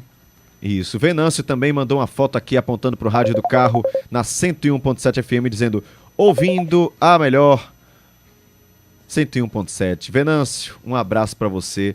Muitíssimo obrigado pela sua participação. José Vieira Neto também participando aqui com a gente. Já ouço o áudio e comento, tá? Vieira, um abraço para você.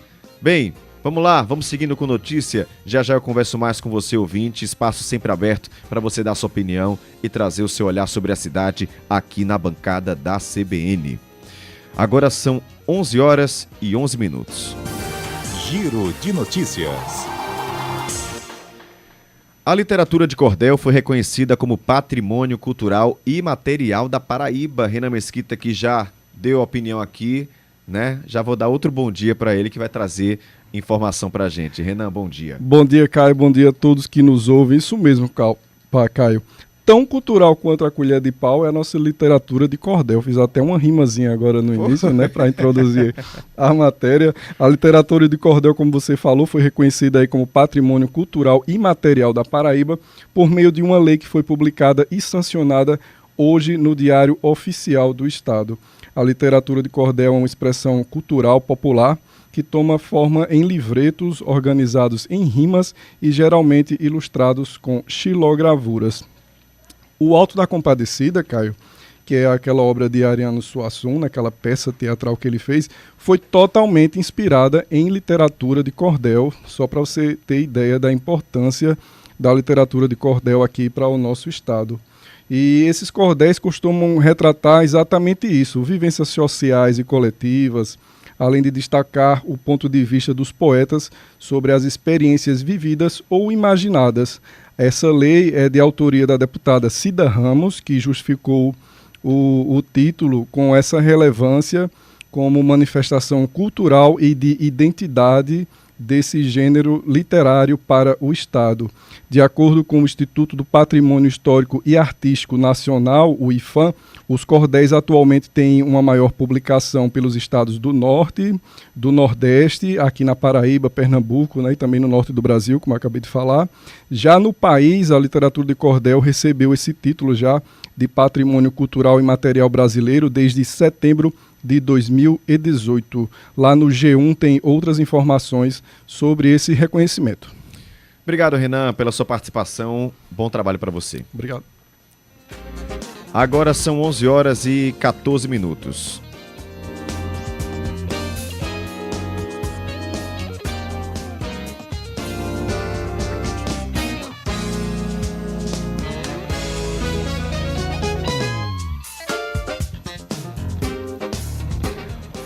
A Prefeitura de Umbuzeiro publicou um edital de concurso com 178 vagas para cargos de nível fundamental, médio e superior.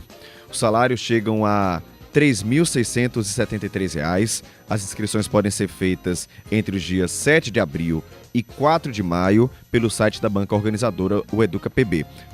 7 de abril é segunda-feira, então já vai se programando aí. As taxas de inscrição custam R$ 60 para funções de nível fundamental, R$ 70 para nível médio, R$ 100 para nível superior. As provas objetivas vão ser aplicadas no dia 8 de junho. Alguns cargos também têm provas de títulos, tá? Nos dias 21 e 22 de julho e prova prática no dia 27 do mesmo mês. Resultado do concurso está previsto para o dia 13 de agosto. Oportunidades são para agente administrativo, assistente social, auxiliar de creche, bibliotecário, professor, psicólogo, entre outros cargos. Esse edital você também confere lá no site da banca organizadora, Educa PB.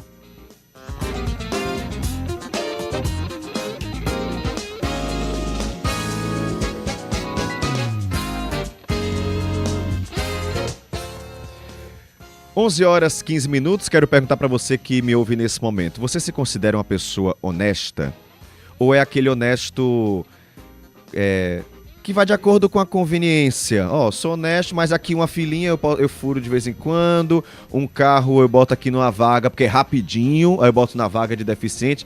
Como é? Você se considera uma pessoa honesta? E mais, você acha que o povo brasileiro é honesto? Me diz aí, 981324088.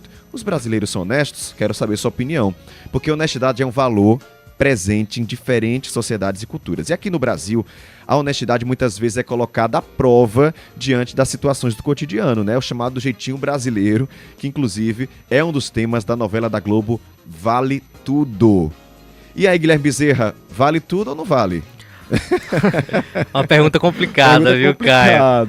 Bom dia mais uma vez. Olha, Vale Tudo, ela traz para o público uma pergunta. Vale a pena ser honesto no Brasil? Vale tudo para alcançar o que quer? Isso traz uma reflexão pra gente que é estrutural, não é só naquela corrupção grande, aquele crime que a gente vê no Jornal Nacional, por exemplo. Furar uma fila, roubar uma vaga de carro, por exemplo, é uma corrupção que a gente colocou no dia a dia ali e muitas vezes é normalizado. A gente quer a participação do público, quer aumentar essa discussão, e eu fui conversar com algumas pessoas que podem me ajudar a entender como é que funciona essa mentalidade da sociedade brasileira. Primeiro, eu conversei com a psicóloga Yali Abreu, e ela me contou que muitas pessoas, às vezes, dentro da psicologia delas, não colocam essas pequenas infrações, como a furar a fila, por exemplo, como desonestidade. Na mentalidade da pessoa, aquilo não entra como um desvio do código de ética, por exemplo. Aqui no Brasil, a gente tem uma tendência histórica, cultural, de relativizar pequenas infrações, né? Então, vai criando aí um meio cultural também de permissividade. Então, de certo modo, não só a novela, né, Vale Tudo, mas também a maneira que a gente tende a se comportar e, obviamente, que os nossos comportamentos, segundo autores como o Albert Colbert, né? A nossa moral, ela é desenvolvida, né? Então, depende muito da fase de desenvolvimento que eu me incluo e depende muito se eu consigo alcançar um desenvolvimento moral de internalização dessas normas subjetivas. Nem todo mundo desenvolve essa norma pós-convencional, que seria essa moral, né, pós-convencional, que seria aquele nível da gente chegar no ponto de refletir sobre as normas que são postas, né, que ordenam e organizam a sociedade, e que a gente vai avaliar essas normas pelo ponto de vista se elas são justas ou injustas, por exemplo, né? Independente da opinião da pessoa sobre esse tema, é fato de que isso é uma questão estrutural da sociedade brasileira. Por isso a gente foi falar também com a socióloga. Eu falei com Eveline Tâmara e com ela, a discussão foi, ela me disse o seguinte: está na origem do brasileiro, na origem da gente como sociedade do Brasil, essa questão sobre da flexibilidade na honestidade. A origem do brasileiro, enquanto um povo que foi dominado, influencia nesse tipo de comportamento. A constituição de país que nós temos, que ela é pautada numa extrema desigualdade. Então, a gente está falando de um país que é construído a partir de uma colonização que ela é exploratória, predatória, que a gente tem uma construção de privilégios, que depois a gente vem assim, inicialmente a gente tem um país que é explorado, dizimado, e aí depois a gente tem a entrada de uma corte no nosso país que aumenta a desigualdade, a ideia de desigualdade entre as pessoas. Na verdade, o sentimento, você sente e vive essa desigualdade de um país mesmo que vai sendo construído a partir dessa extrema desigualdade. E por mais que isso, ela esteja falando das origens da sociedade brasileira, coisa ali de 500 anos, mais de 500 anos, a gente ainda vê consequências dessas ações lá atrás, hoje em dia.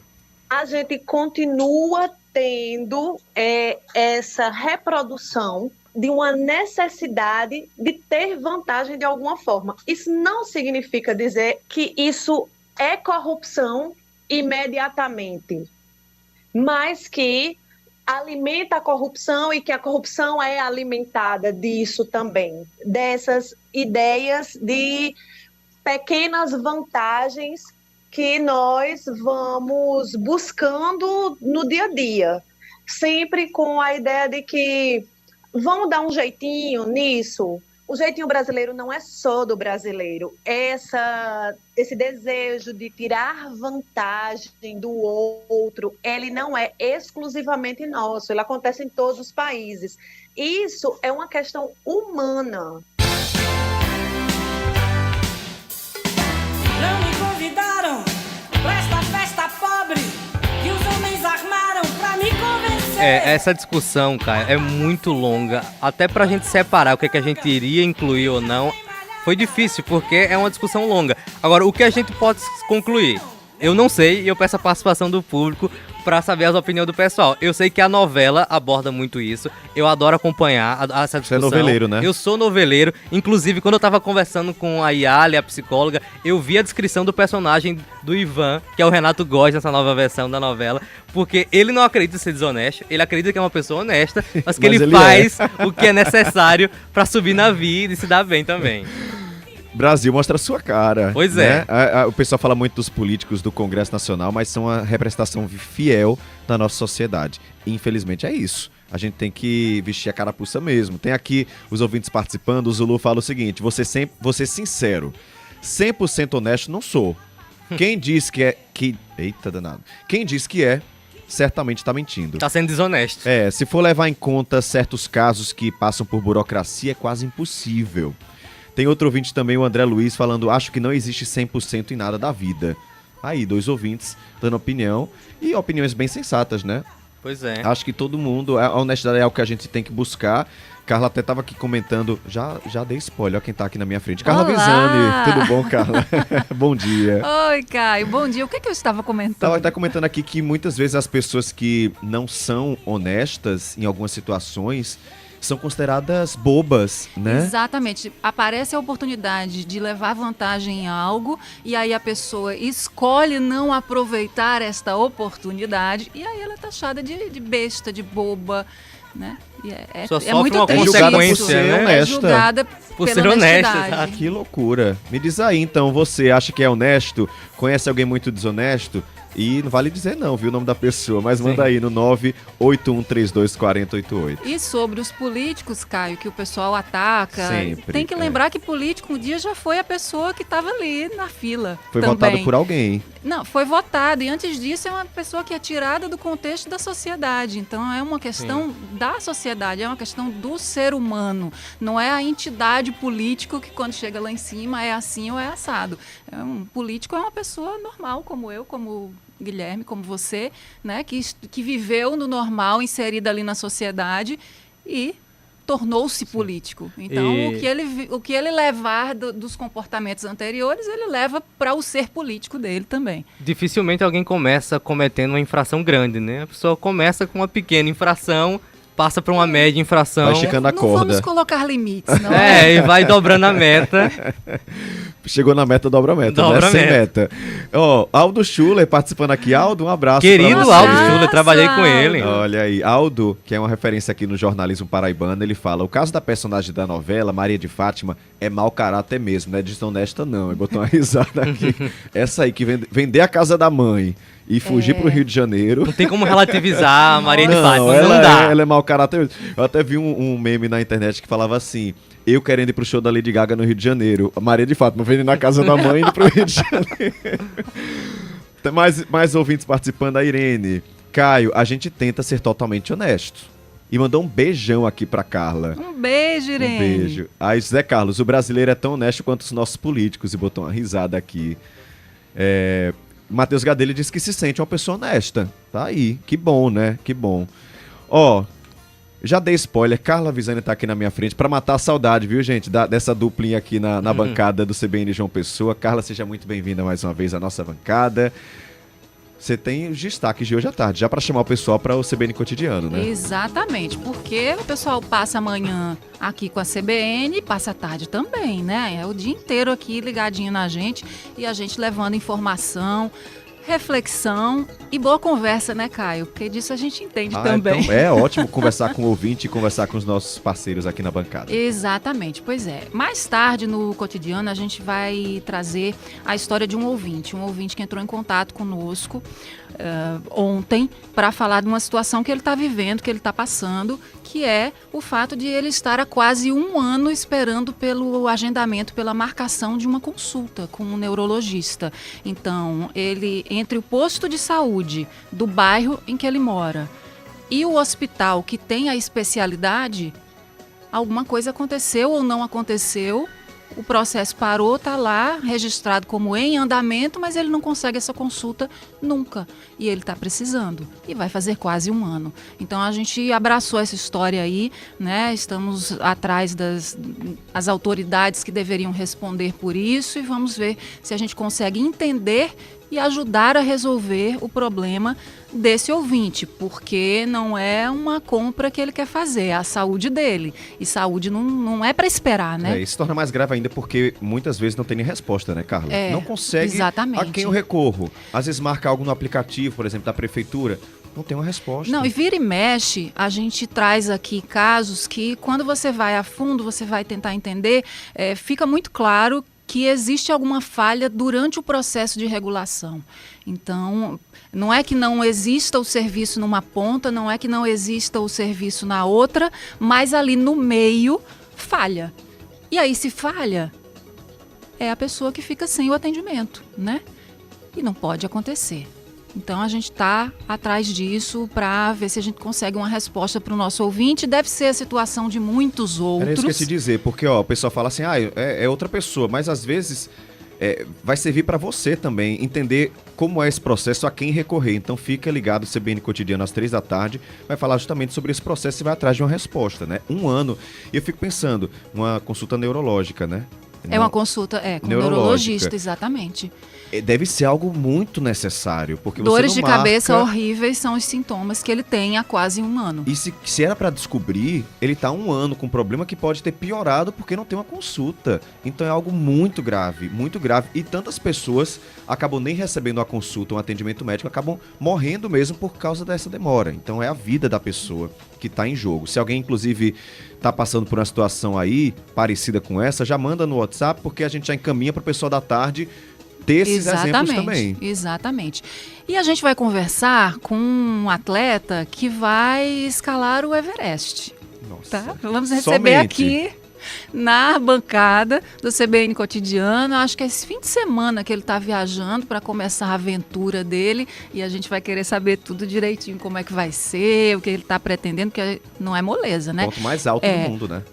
Eu acho que ele conseguindo, ele vai ser o 42º paraibano a conseguir fazer isso. É algo assim, é um pouco mais de 40 que ele vai conseguir ser, caso ele consiga, né, chegar lá no topo. Tomara que consiga, que dê tudo certo, mas estou ansiosa para conhecer essa pessoa e dividir também as expectativas dela com os nossos ouvintes. Saber como é que foi a preparação dele também, porque não é qualquer um não, viu, gente, que vai lá, sobe andando como se estivesse numa trilha.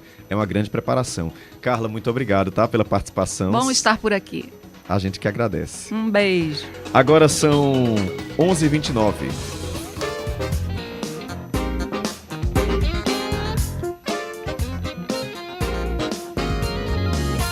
Daqui a pouco tem coluna Condomínio com Hinaldo Dantas, tá? Vamos ter aquela conversa, falávamos sobre vizinhos, né? Daqui a pouco, mas o que Hinaldo vai trazer mesmo é sobre taxa de condomínio.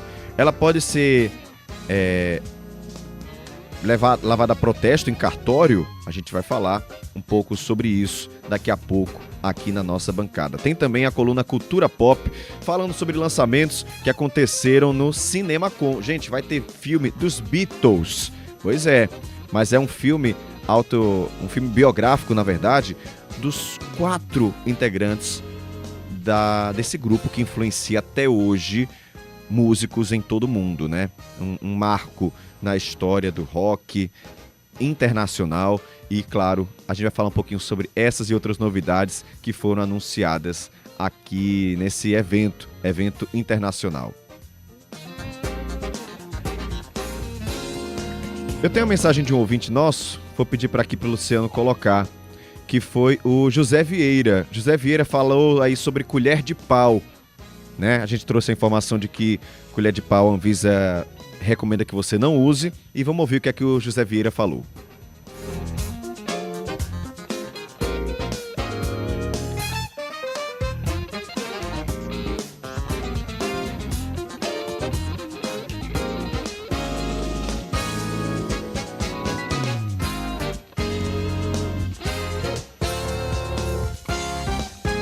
Bom dia, Caio. José Vieira Neto aqui falando. Interessante essa polêmica aí em relação à colher de pau. Cresci vendo a minha avó e a minha mãe usando o tempo todo colher de pau na cozinha. E vou dizer aqui o que é que minha mãe fazia. Ela pegava uma palha de aço e esfregava com muita força na colher de pau. E depois ficava aqueles peluzinhos, né, da madeira, afloravam, né, com o atrito da palha de aço com a colher de pau, e depois ela ficava assim lentamente virando a colher de pau no fogo, no fogão mesmo, no fogo, bem pertinho do fogo, como se ela estivesse escaldando a colher de pau. Isso, meu amigo, eu garanto que ela fica muito mais limpa do que qualquer outro utensílio que você possa usar na cozinha. Então, viva a colher de pau. Vieira, muito obrigado pela participação, trazendo aí uma dica de limpeza desse utensílio, porque o pessoal às vezes deixa molhado, vai ficando escuro, vai, né, trazendo realmente riscos. Então, ele trouxe essa dica, passar uma palha de aço, né, depois girar no fogo e ela fica limpinha. Bem, vou fazer uma pausa rápida agora, daqui a pouco eu volto com mais interação e com nossos quadros e colunas e informações da política também. Repórter CBN.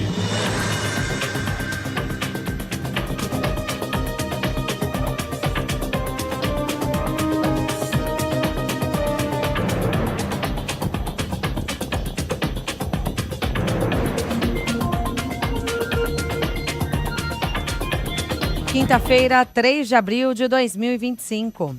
44% das pessoas ouvidas numa pesquisa Genial Quest disseram ter mais medo da volta do ex-presidente Jair Bolsonaro ao poder do que da continuidade do presidente Lula no cargo.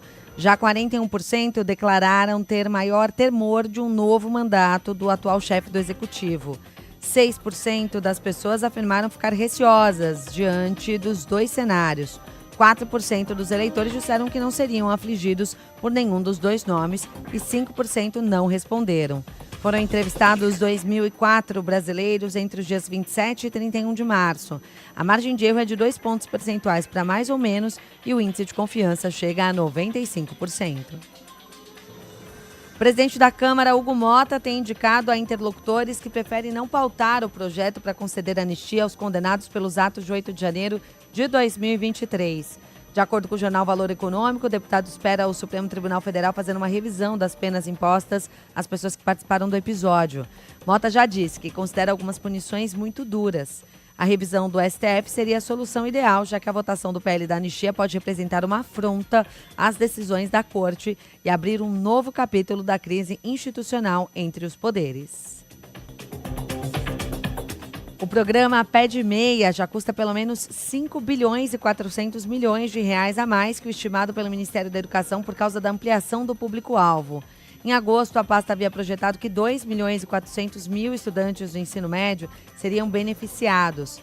Mas, de acordo com os dados mais recentes, 4 milhões de alunos recebem bolsas atualmente. No horário de Brasília, 11 horas 33 minutos. Repórter CBN. As principais notícias do dia, a cada meia hora.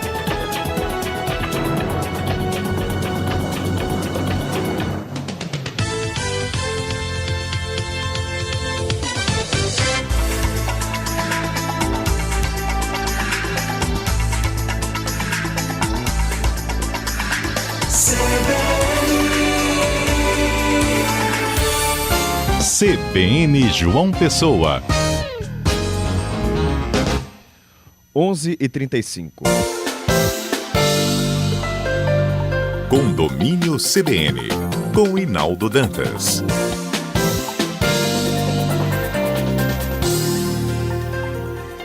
Inaldo, muito bom dia para você. Bom dia, Caio. Bom dia, Luciano. Bom dia, ouvintes da CBN. Inaldo, Denise veio aqui agora há pouco e aí falou que vocês iam falar um pouco sobre vizinhança, algo assim no JPB, ou se tivesse problema com o vizinho, que mandasse perguntas para ela. Você não tem noção, choveu mensagem aqui. Pessoal dizendo que tinham ótimos vizinhos, que o vizinho levava chocolate. Quase ninguém falando mal de vizinho, viu? É raridade, coisa viu? Boa, coisa boa. Aí né?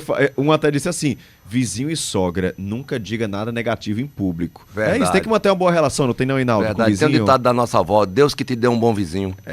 E um vizinho ruim dá um problema. Nossa senhora, principalmente em condomínio, né? Meu Deus do céu. Porque você compartilha o terraço. E aí eu até falei assim, você não tem nenhum vizinho ruim, talvez seja você, viu, vizinho ruim. Tem essa máxima também. Quando não tem nenhum vizinho ruim no condomínio, saiba que o ruim é você.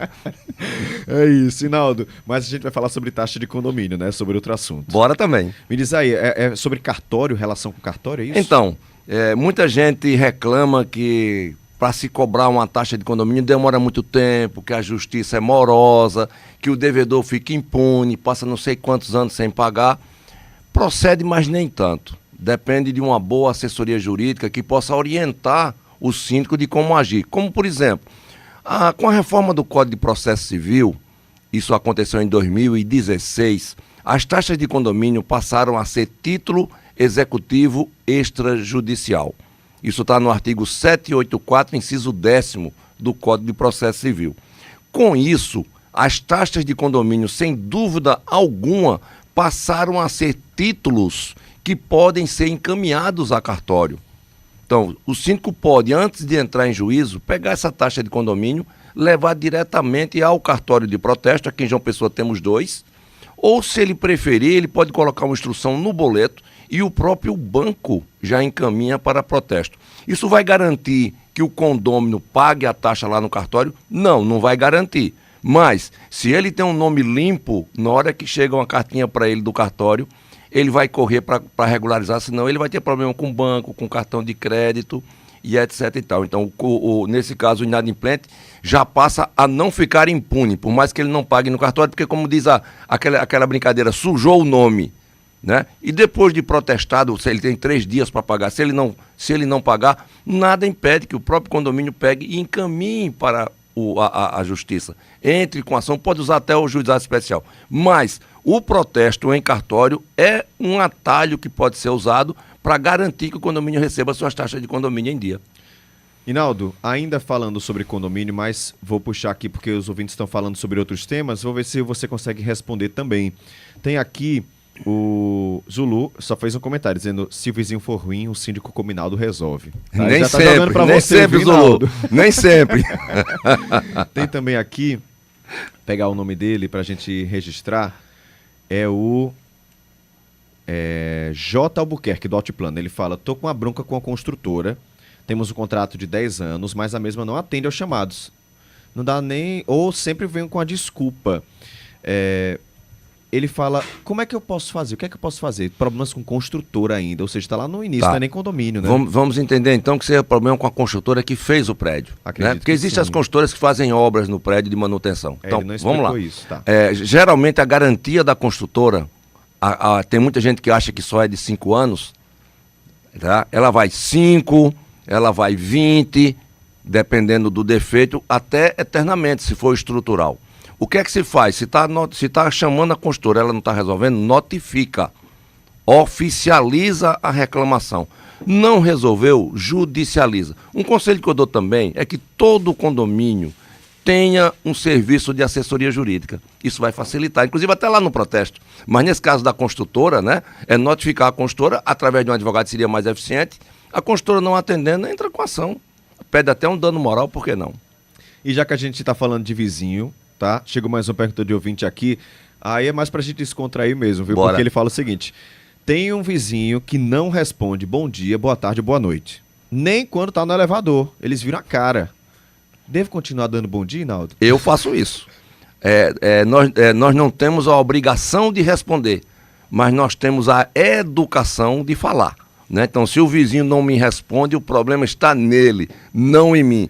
Continue dando bom dia, boa tarde, boa noite, da forma mais feliz que você puder fazer isso. É isso. Obrigado, Inaldo. Grande abraço para vocês, abraço a todos os ouvintes. Afinal, desde já, um bom final de semana a todos. Afinal, hoje é quinta-feira, véspera de sexta. Valeu, Inaldo. Até mais. Abraço. Quintou, gente. Vai lá, aproveita. Tá quase no fim de semana. São 11h40, uma pausa rapidinha. A gente volta já com o Jonathan Oliveira, falando as novidades do Cinema Com. Tem filme dos Beatles chegando aí, viu? CBN, a rádio que toca notícia. De segunda a sexta, na CBN João Pessoa, você fica sabendo as notícias do esporte a partir das 14h, no CBN Esporte Clube. Os destaques do nosso futebol e a análise do que acontece em campo, nas quadras e nas pistas, por quem entende do assunto. CBN João Pessoa, pode ligar que aqui tem jogo. CBN João Pessoa.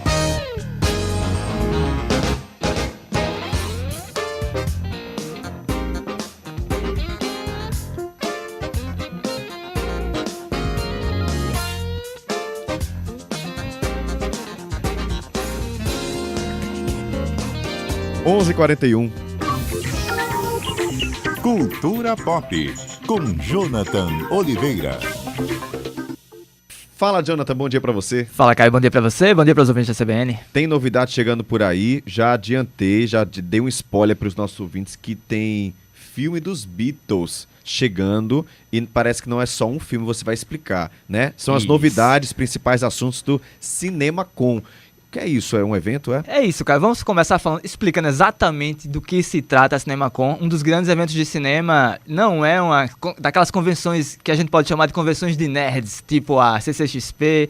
É um evento que traz novidades para o mercado exibidor, de fato, para os distribuidores. Ele serve como um esquenta para os próximos lançamentos de Hollywood. Alguns conteúdos ficam por lá mesmo, ficam por lá de forma exclusiva. Eles divulgam alguns trailers, algumas imagens, só quem acompanha tem acesso, mas muita coisa vai para o grande público de fato. A convenção começou no dia 31, vai até hoje, está acontecendo em Las Vegas, Caio, e ela reúne os principais estúdios. No encerramento acontece o painel mais esperado, que é o painel da Disney. Mas já rolou muita coisa nesses dias, de segunda-feira para cá, e eu vou trazer aqui alguns desses anúncios, que inclusive movimentaram muito as redes sociais. Vou deixar os Beatles para o final, Caio. Eu vou trazer outros que vieram antes, guardando os Beatles para... Vamos trazer os Beatles como cereja do bolo, digamos assim.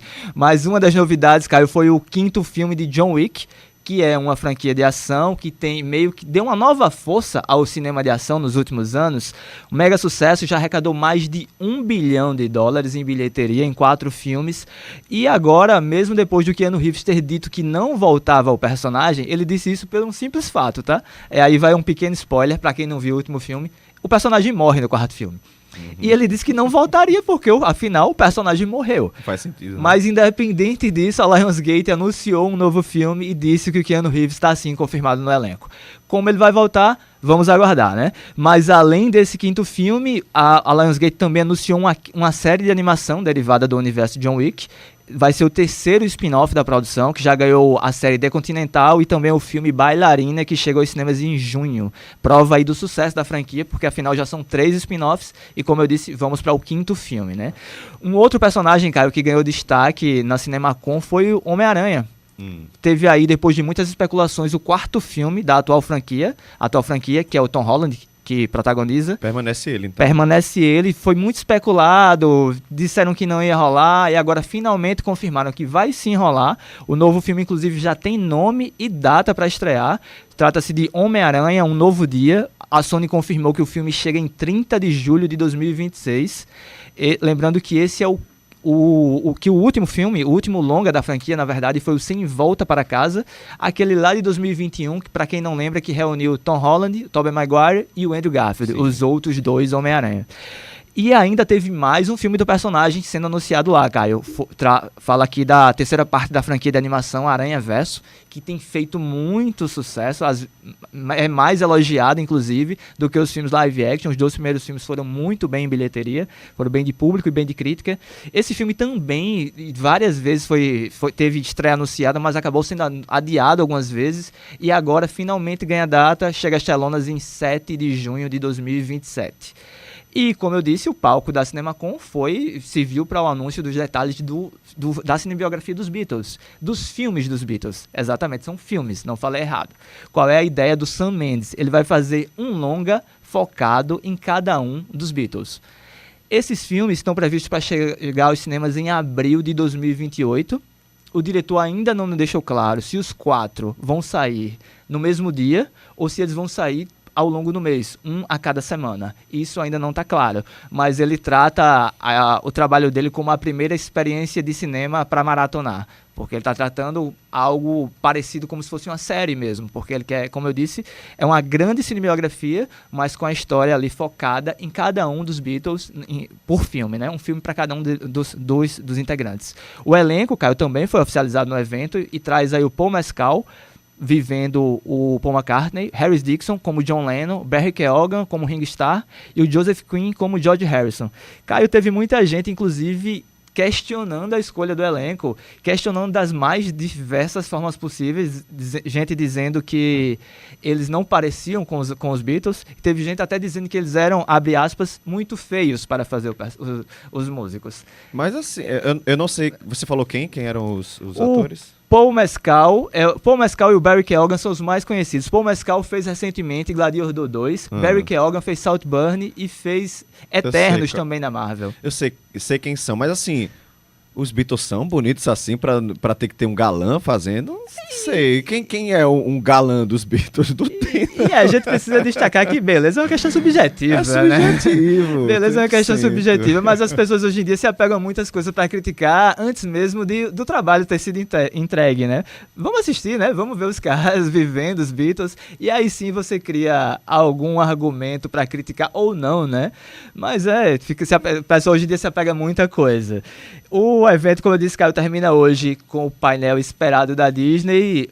O estúdio já movimentou o mercado semana passada com o anúncio de Vingadores e X-Men, Vingadores com X-Men, melhor dizendo, que inclusive falamos na coluna aqui na semana passada. Sim. Então a gente não sabe bem o que é que a Disney guardou na manga para apresentar lá na CinemaCon, mas deve trazer, por exemplo, novidades a respeito de Toy Story 5 e também de Moana, versão live action, que deve chegar aos cinemas no próximo ano.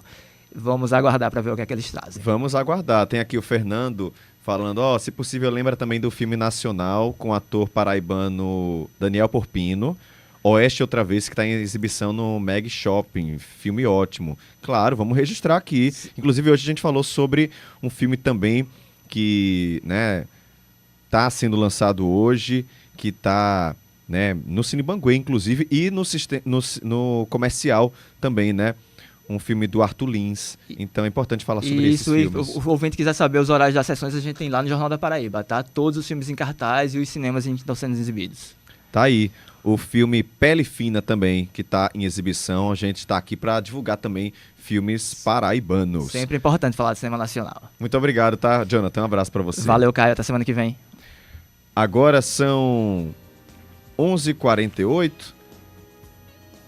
Quero registrar aqui, o Rafael Jaburu, que fala: bonito sou eu, que minha mãe me chama de Brad Pitt paraibano. Quero mesmo ver, é isso, mas mãe não conta muito não, viu, Rafael? Desculpa dizer, mas mãe sempre vai achar o filho bonito. Bem, vamos seguir aqui, porque eu tenho duas informações importantes para você. Primeiro, eu quero falar sobre um tema que a gente vem acompanhando, que é com relação aos nomes de figuras ligadas à ditadura em bairros e ruas aqui de João Pessoa e até uma escola, A Procuradoria-Geral do município de João Pessoa respondeu àquele ofício do Ministério Público da Paraíba pedindo um plano para a mudança desses nomes que remetem à ditadura militar. No documento de resposta, a Prefeitura afirmou que cabe à Câmara Municipal propor leis para essa alteração. O Ministério Público informou que vai entrar com ação civil para obrigar essa mudança. No dia 21 de março, o Ministério Público determinou um prazo de 15 dias úteis para que a Prefeitura apresentasse essa proposta de mudança. A solicitação pede renomeação de espaços que foram listados no relatório da Comissão Municipal da Verdade, incluindo bairros, ruas e uma escola.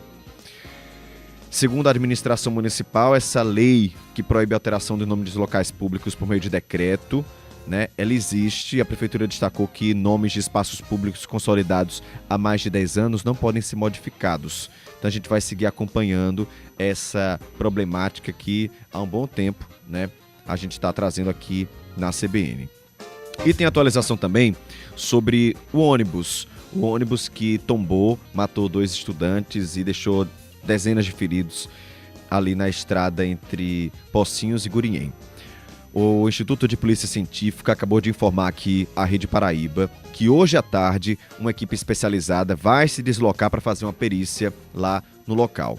Ressaltou que devido à complexidade desse caso, pode haver necessidade de novas análises e visitas adicionais para a conclusão de um laudo pericial. No caso específico do ônibus, a avaliação envolve diversos aspectos mecânicos e estruturais, que podem demandar exames complementares e testes adicionais. Ou seja, essa perícia vai ser iniciada hoje, mas a conclusão vai depender das necessidades que forem identificadas ao longo dessa investigação.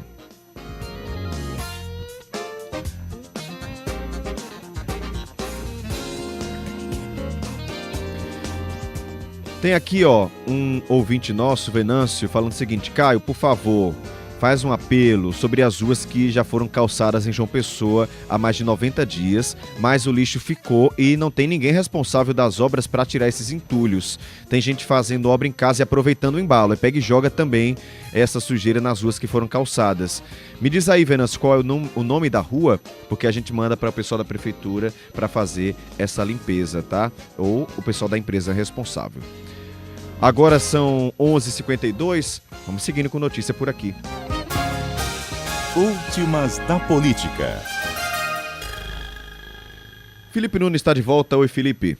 Oi, Caio. Bom dia mais uma vez para você. Dia. Bom dia a quem nos acompanha. Eu começo as últimas da política de hoje falando sobre a entrevista que tivemos com o presidente do Tribunal Regional Eleitoral da Paraíba, o desembargador Oswaldo Trigueiro do Vale Filho, que assumiu na última segunda-feira o cargo em que exercerá até março do próximo ano, ou seja, ele que vai dar início ao planejamento do processo eleitoral de 2026. Disse aqui na CBN que, além de estar focado na questão do pessoal que trabalha na justiça eleitoral, né, na questão humana, outro fator importante que inclusive já foi dado início a um levantamento no setor de obras da Justiça Eleitoral, porque um dos planejamentos e um dos objetivos é a ampliação de alguns prédios que abrigam a Justiça Eleitoral, e ele citou como exemplo a cidade de Bahia, na região metropolitana.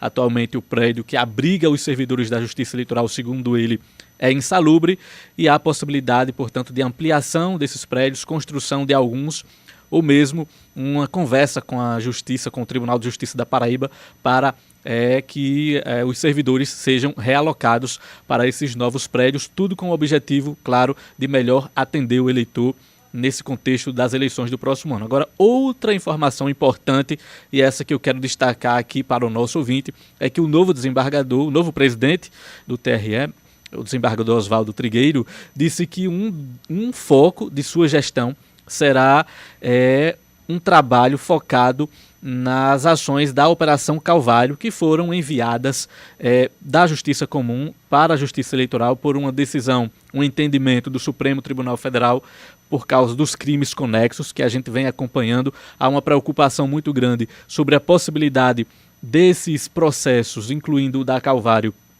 aqui na Paraíba, prescreverem, dada a morosidade da Justiça, inclusive porque a Justiça Eleitoral não tinha se preparado, para receber a demanda de um processo tão complexo como esse. E ele disse aqui na CBN que vai se reunir hoje à tarde com alguns integrantes da Justiça Eleitoral e que pretende focar nesse assunto para que o processo da Operação Calvário não prescreva. Esse foi um compromisso trazido por ele hoje nessa entrevista aqui na CBN. Ele disse que não garante que isso não vai acontecer, mas que se compromete a trabalhar para que o processo da Operação Calvário, que, como a gente lembra, investigou desvios de recursos públicos através de organizações sociais na saúde e na educação aqui do nosso estado, para que esse processo não prescreva, não caia no esquecimento e na impunidade. Vamos ouvir esse trecho da entrevista do desembargador Oswaldo Trigueiro do Vale Filho. Que a gente, a partir de hoje, toca esse ponto de forma muito sensível, mas como prioridade. Então eu vou colocar assessoria sim, vamos destacar assessores, qualificá-los, buscar dentro do universo, porque às vezes tem pessoas já com esse tipo de qualificação, para que possa, de fato, estar ao lado dos membros, juízes no 2º grau e também juízes no 1º grau, que aqui a gente tem juiz de garantias e para os crimes complexos. Ou seja, é um compromisso da Justiça Eleitoral de que esses processos não vão prescrever. Não, o compromisso é trabalhar para que isso não aconteça, né? E dizer se vai prescrever ou não é uma questão que, de fato, sim, foge ao nosso controle. Mas que a partir de hoje eu coloco uma coisa, vamos dizer, como prioridade da minha gestão neste ano, não tenha dúvida. E hoje ao nosso lado vai estar quem? Márcio Murilo, futuro presidente. Evidentemente que tem essa mesma atitude e esse mesmo pensamento, até porque quando foi presidente do Tribunal de Justiça, deu um banho, deu um show, em termos de administração, de gestão e apontando o nosso tribunal para onde ele devia realmente atuar. Vamos ficar na torcida, Caio, para que esses processos de fato tenham um julgamento, aqueles que eventualmente tiverem culpa que sejam eventualmente punidos e os que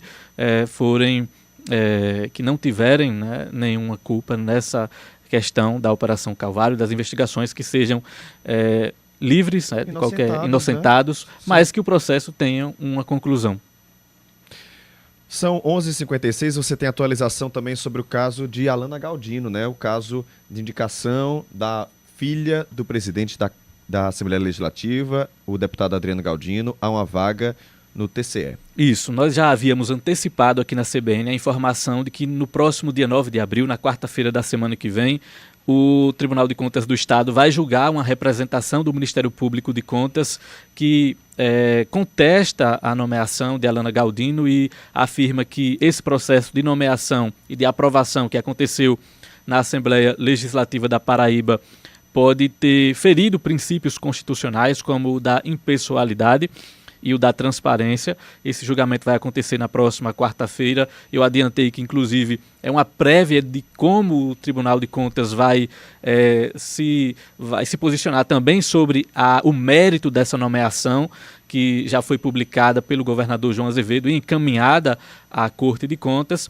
Mas qual é a novidade que a gente traz agora? É que o Ministério Público da Paraíba instaurou um inquérito civil para apurar se há ilegalidade nessa indicação de Alana Galdino ao cargo de conselheira do Tribunal de Contas. Essa portaria foi publicada no Diário Oficial de hoje.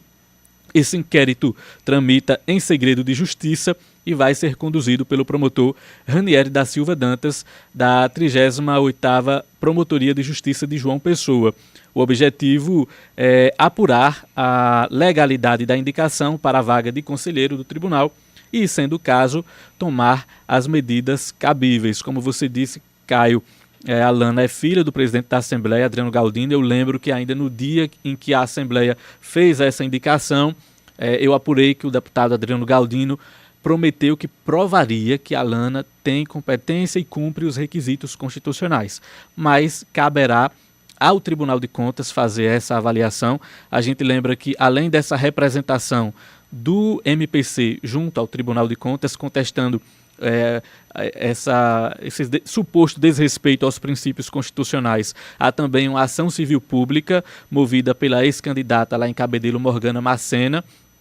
E, além disso, o Ministério Público de Contas também moveu uma ação, uma junto à Procuradoria-Geral da República, solicitando um ajuizamento de uma ação no Supremo Tribunal Federal, também contestando a nomeação de Alana Galdino. Uma informação de bastidor que eu trouxe ontem é que o relator do processo, o conselheiro Nominando Diniz, recebeu em seu gabinete no Tribunal de Contas alguns parlamentares estaduais que estão preocupados aí com o andamento desse processo, já que de fato a Assembleia tem essa prerrogativa de fazer a indicação, é uma prerrogativa constitucional, mas o relator, o conselheiro Nominando Diniz, vale dizer, numa entrevista recente que concedeu aqui à CBN, afirmou que o processo será analisado com base em critérios técnicos e objetivos, sem espaço para qualquer avaliação política, porque a gente sabe que isso acontece também aqui na Paraíba. O fato é que o Tribunal de Contas vai avaliar na próxima quarta-feira, inicialmente, essa representação do Ministério Público de Contas, e a grande novidade agora nesse processo é que o Ministério Público da Paraíba também instaurou agora um inquérito civil para apurar essa suposta ilegalidade na indicação de Alana Galdino, até porque há um questionamento também sobre a qualificação técnica e o fato dela, ao mesmo tempo em que trabalhava aqui no governo do estado, em João Pessoa, no cargo comissionado, exercia também, faz ainda um curso de medicina numa universidade em Campina Grande. Então há questões em aberto que precisam ser respondidas, e a gente segue acompanhando esse caso também. Acho que ninguém esperava tanto o desdobramento desse caso, né? De forma alguma. Mas a gente segue acompanhando, porque são muitos agora. São 12:00 em ponto. Felipe, muito obrigado pela participação. A gente vai chegando ao fim, tá? Do CBN João Pessoa, mas claro, te espero amanhã por aqui, com os trabalhos técnicos de Luciano Cabral, na edição Felipe Nunes e na produção Renan Mesquita e Larissa Mendes. Apresentação Caio Ismael. Um abraço para você, uma ótima tarde e até amanhã. CBN João Pessoa.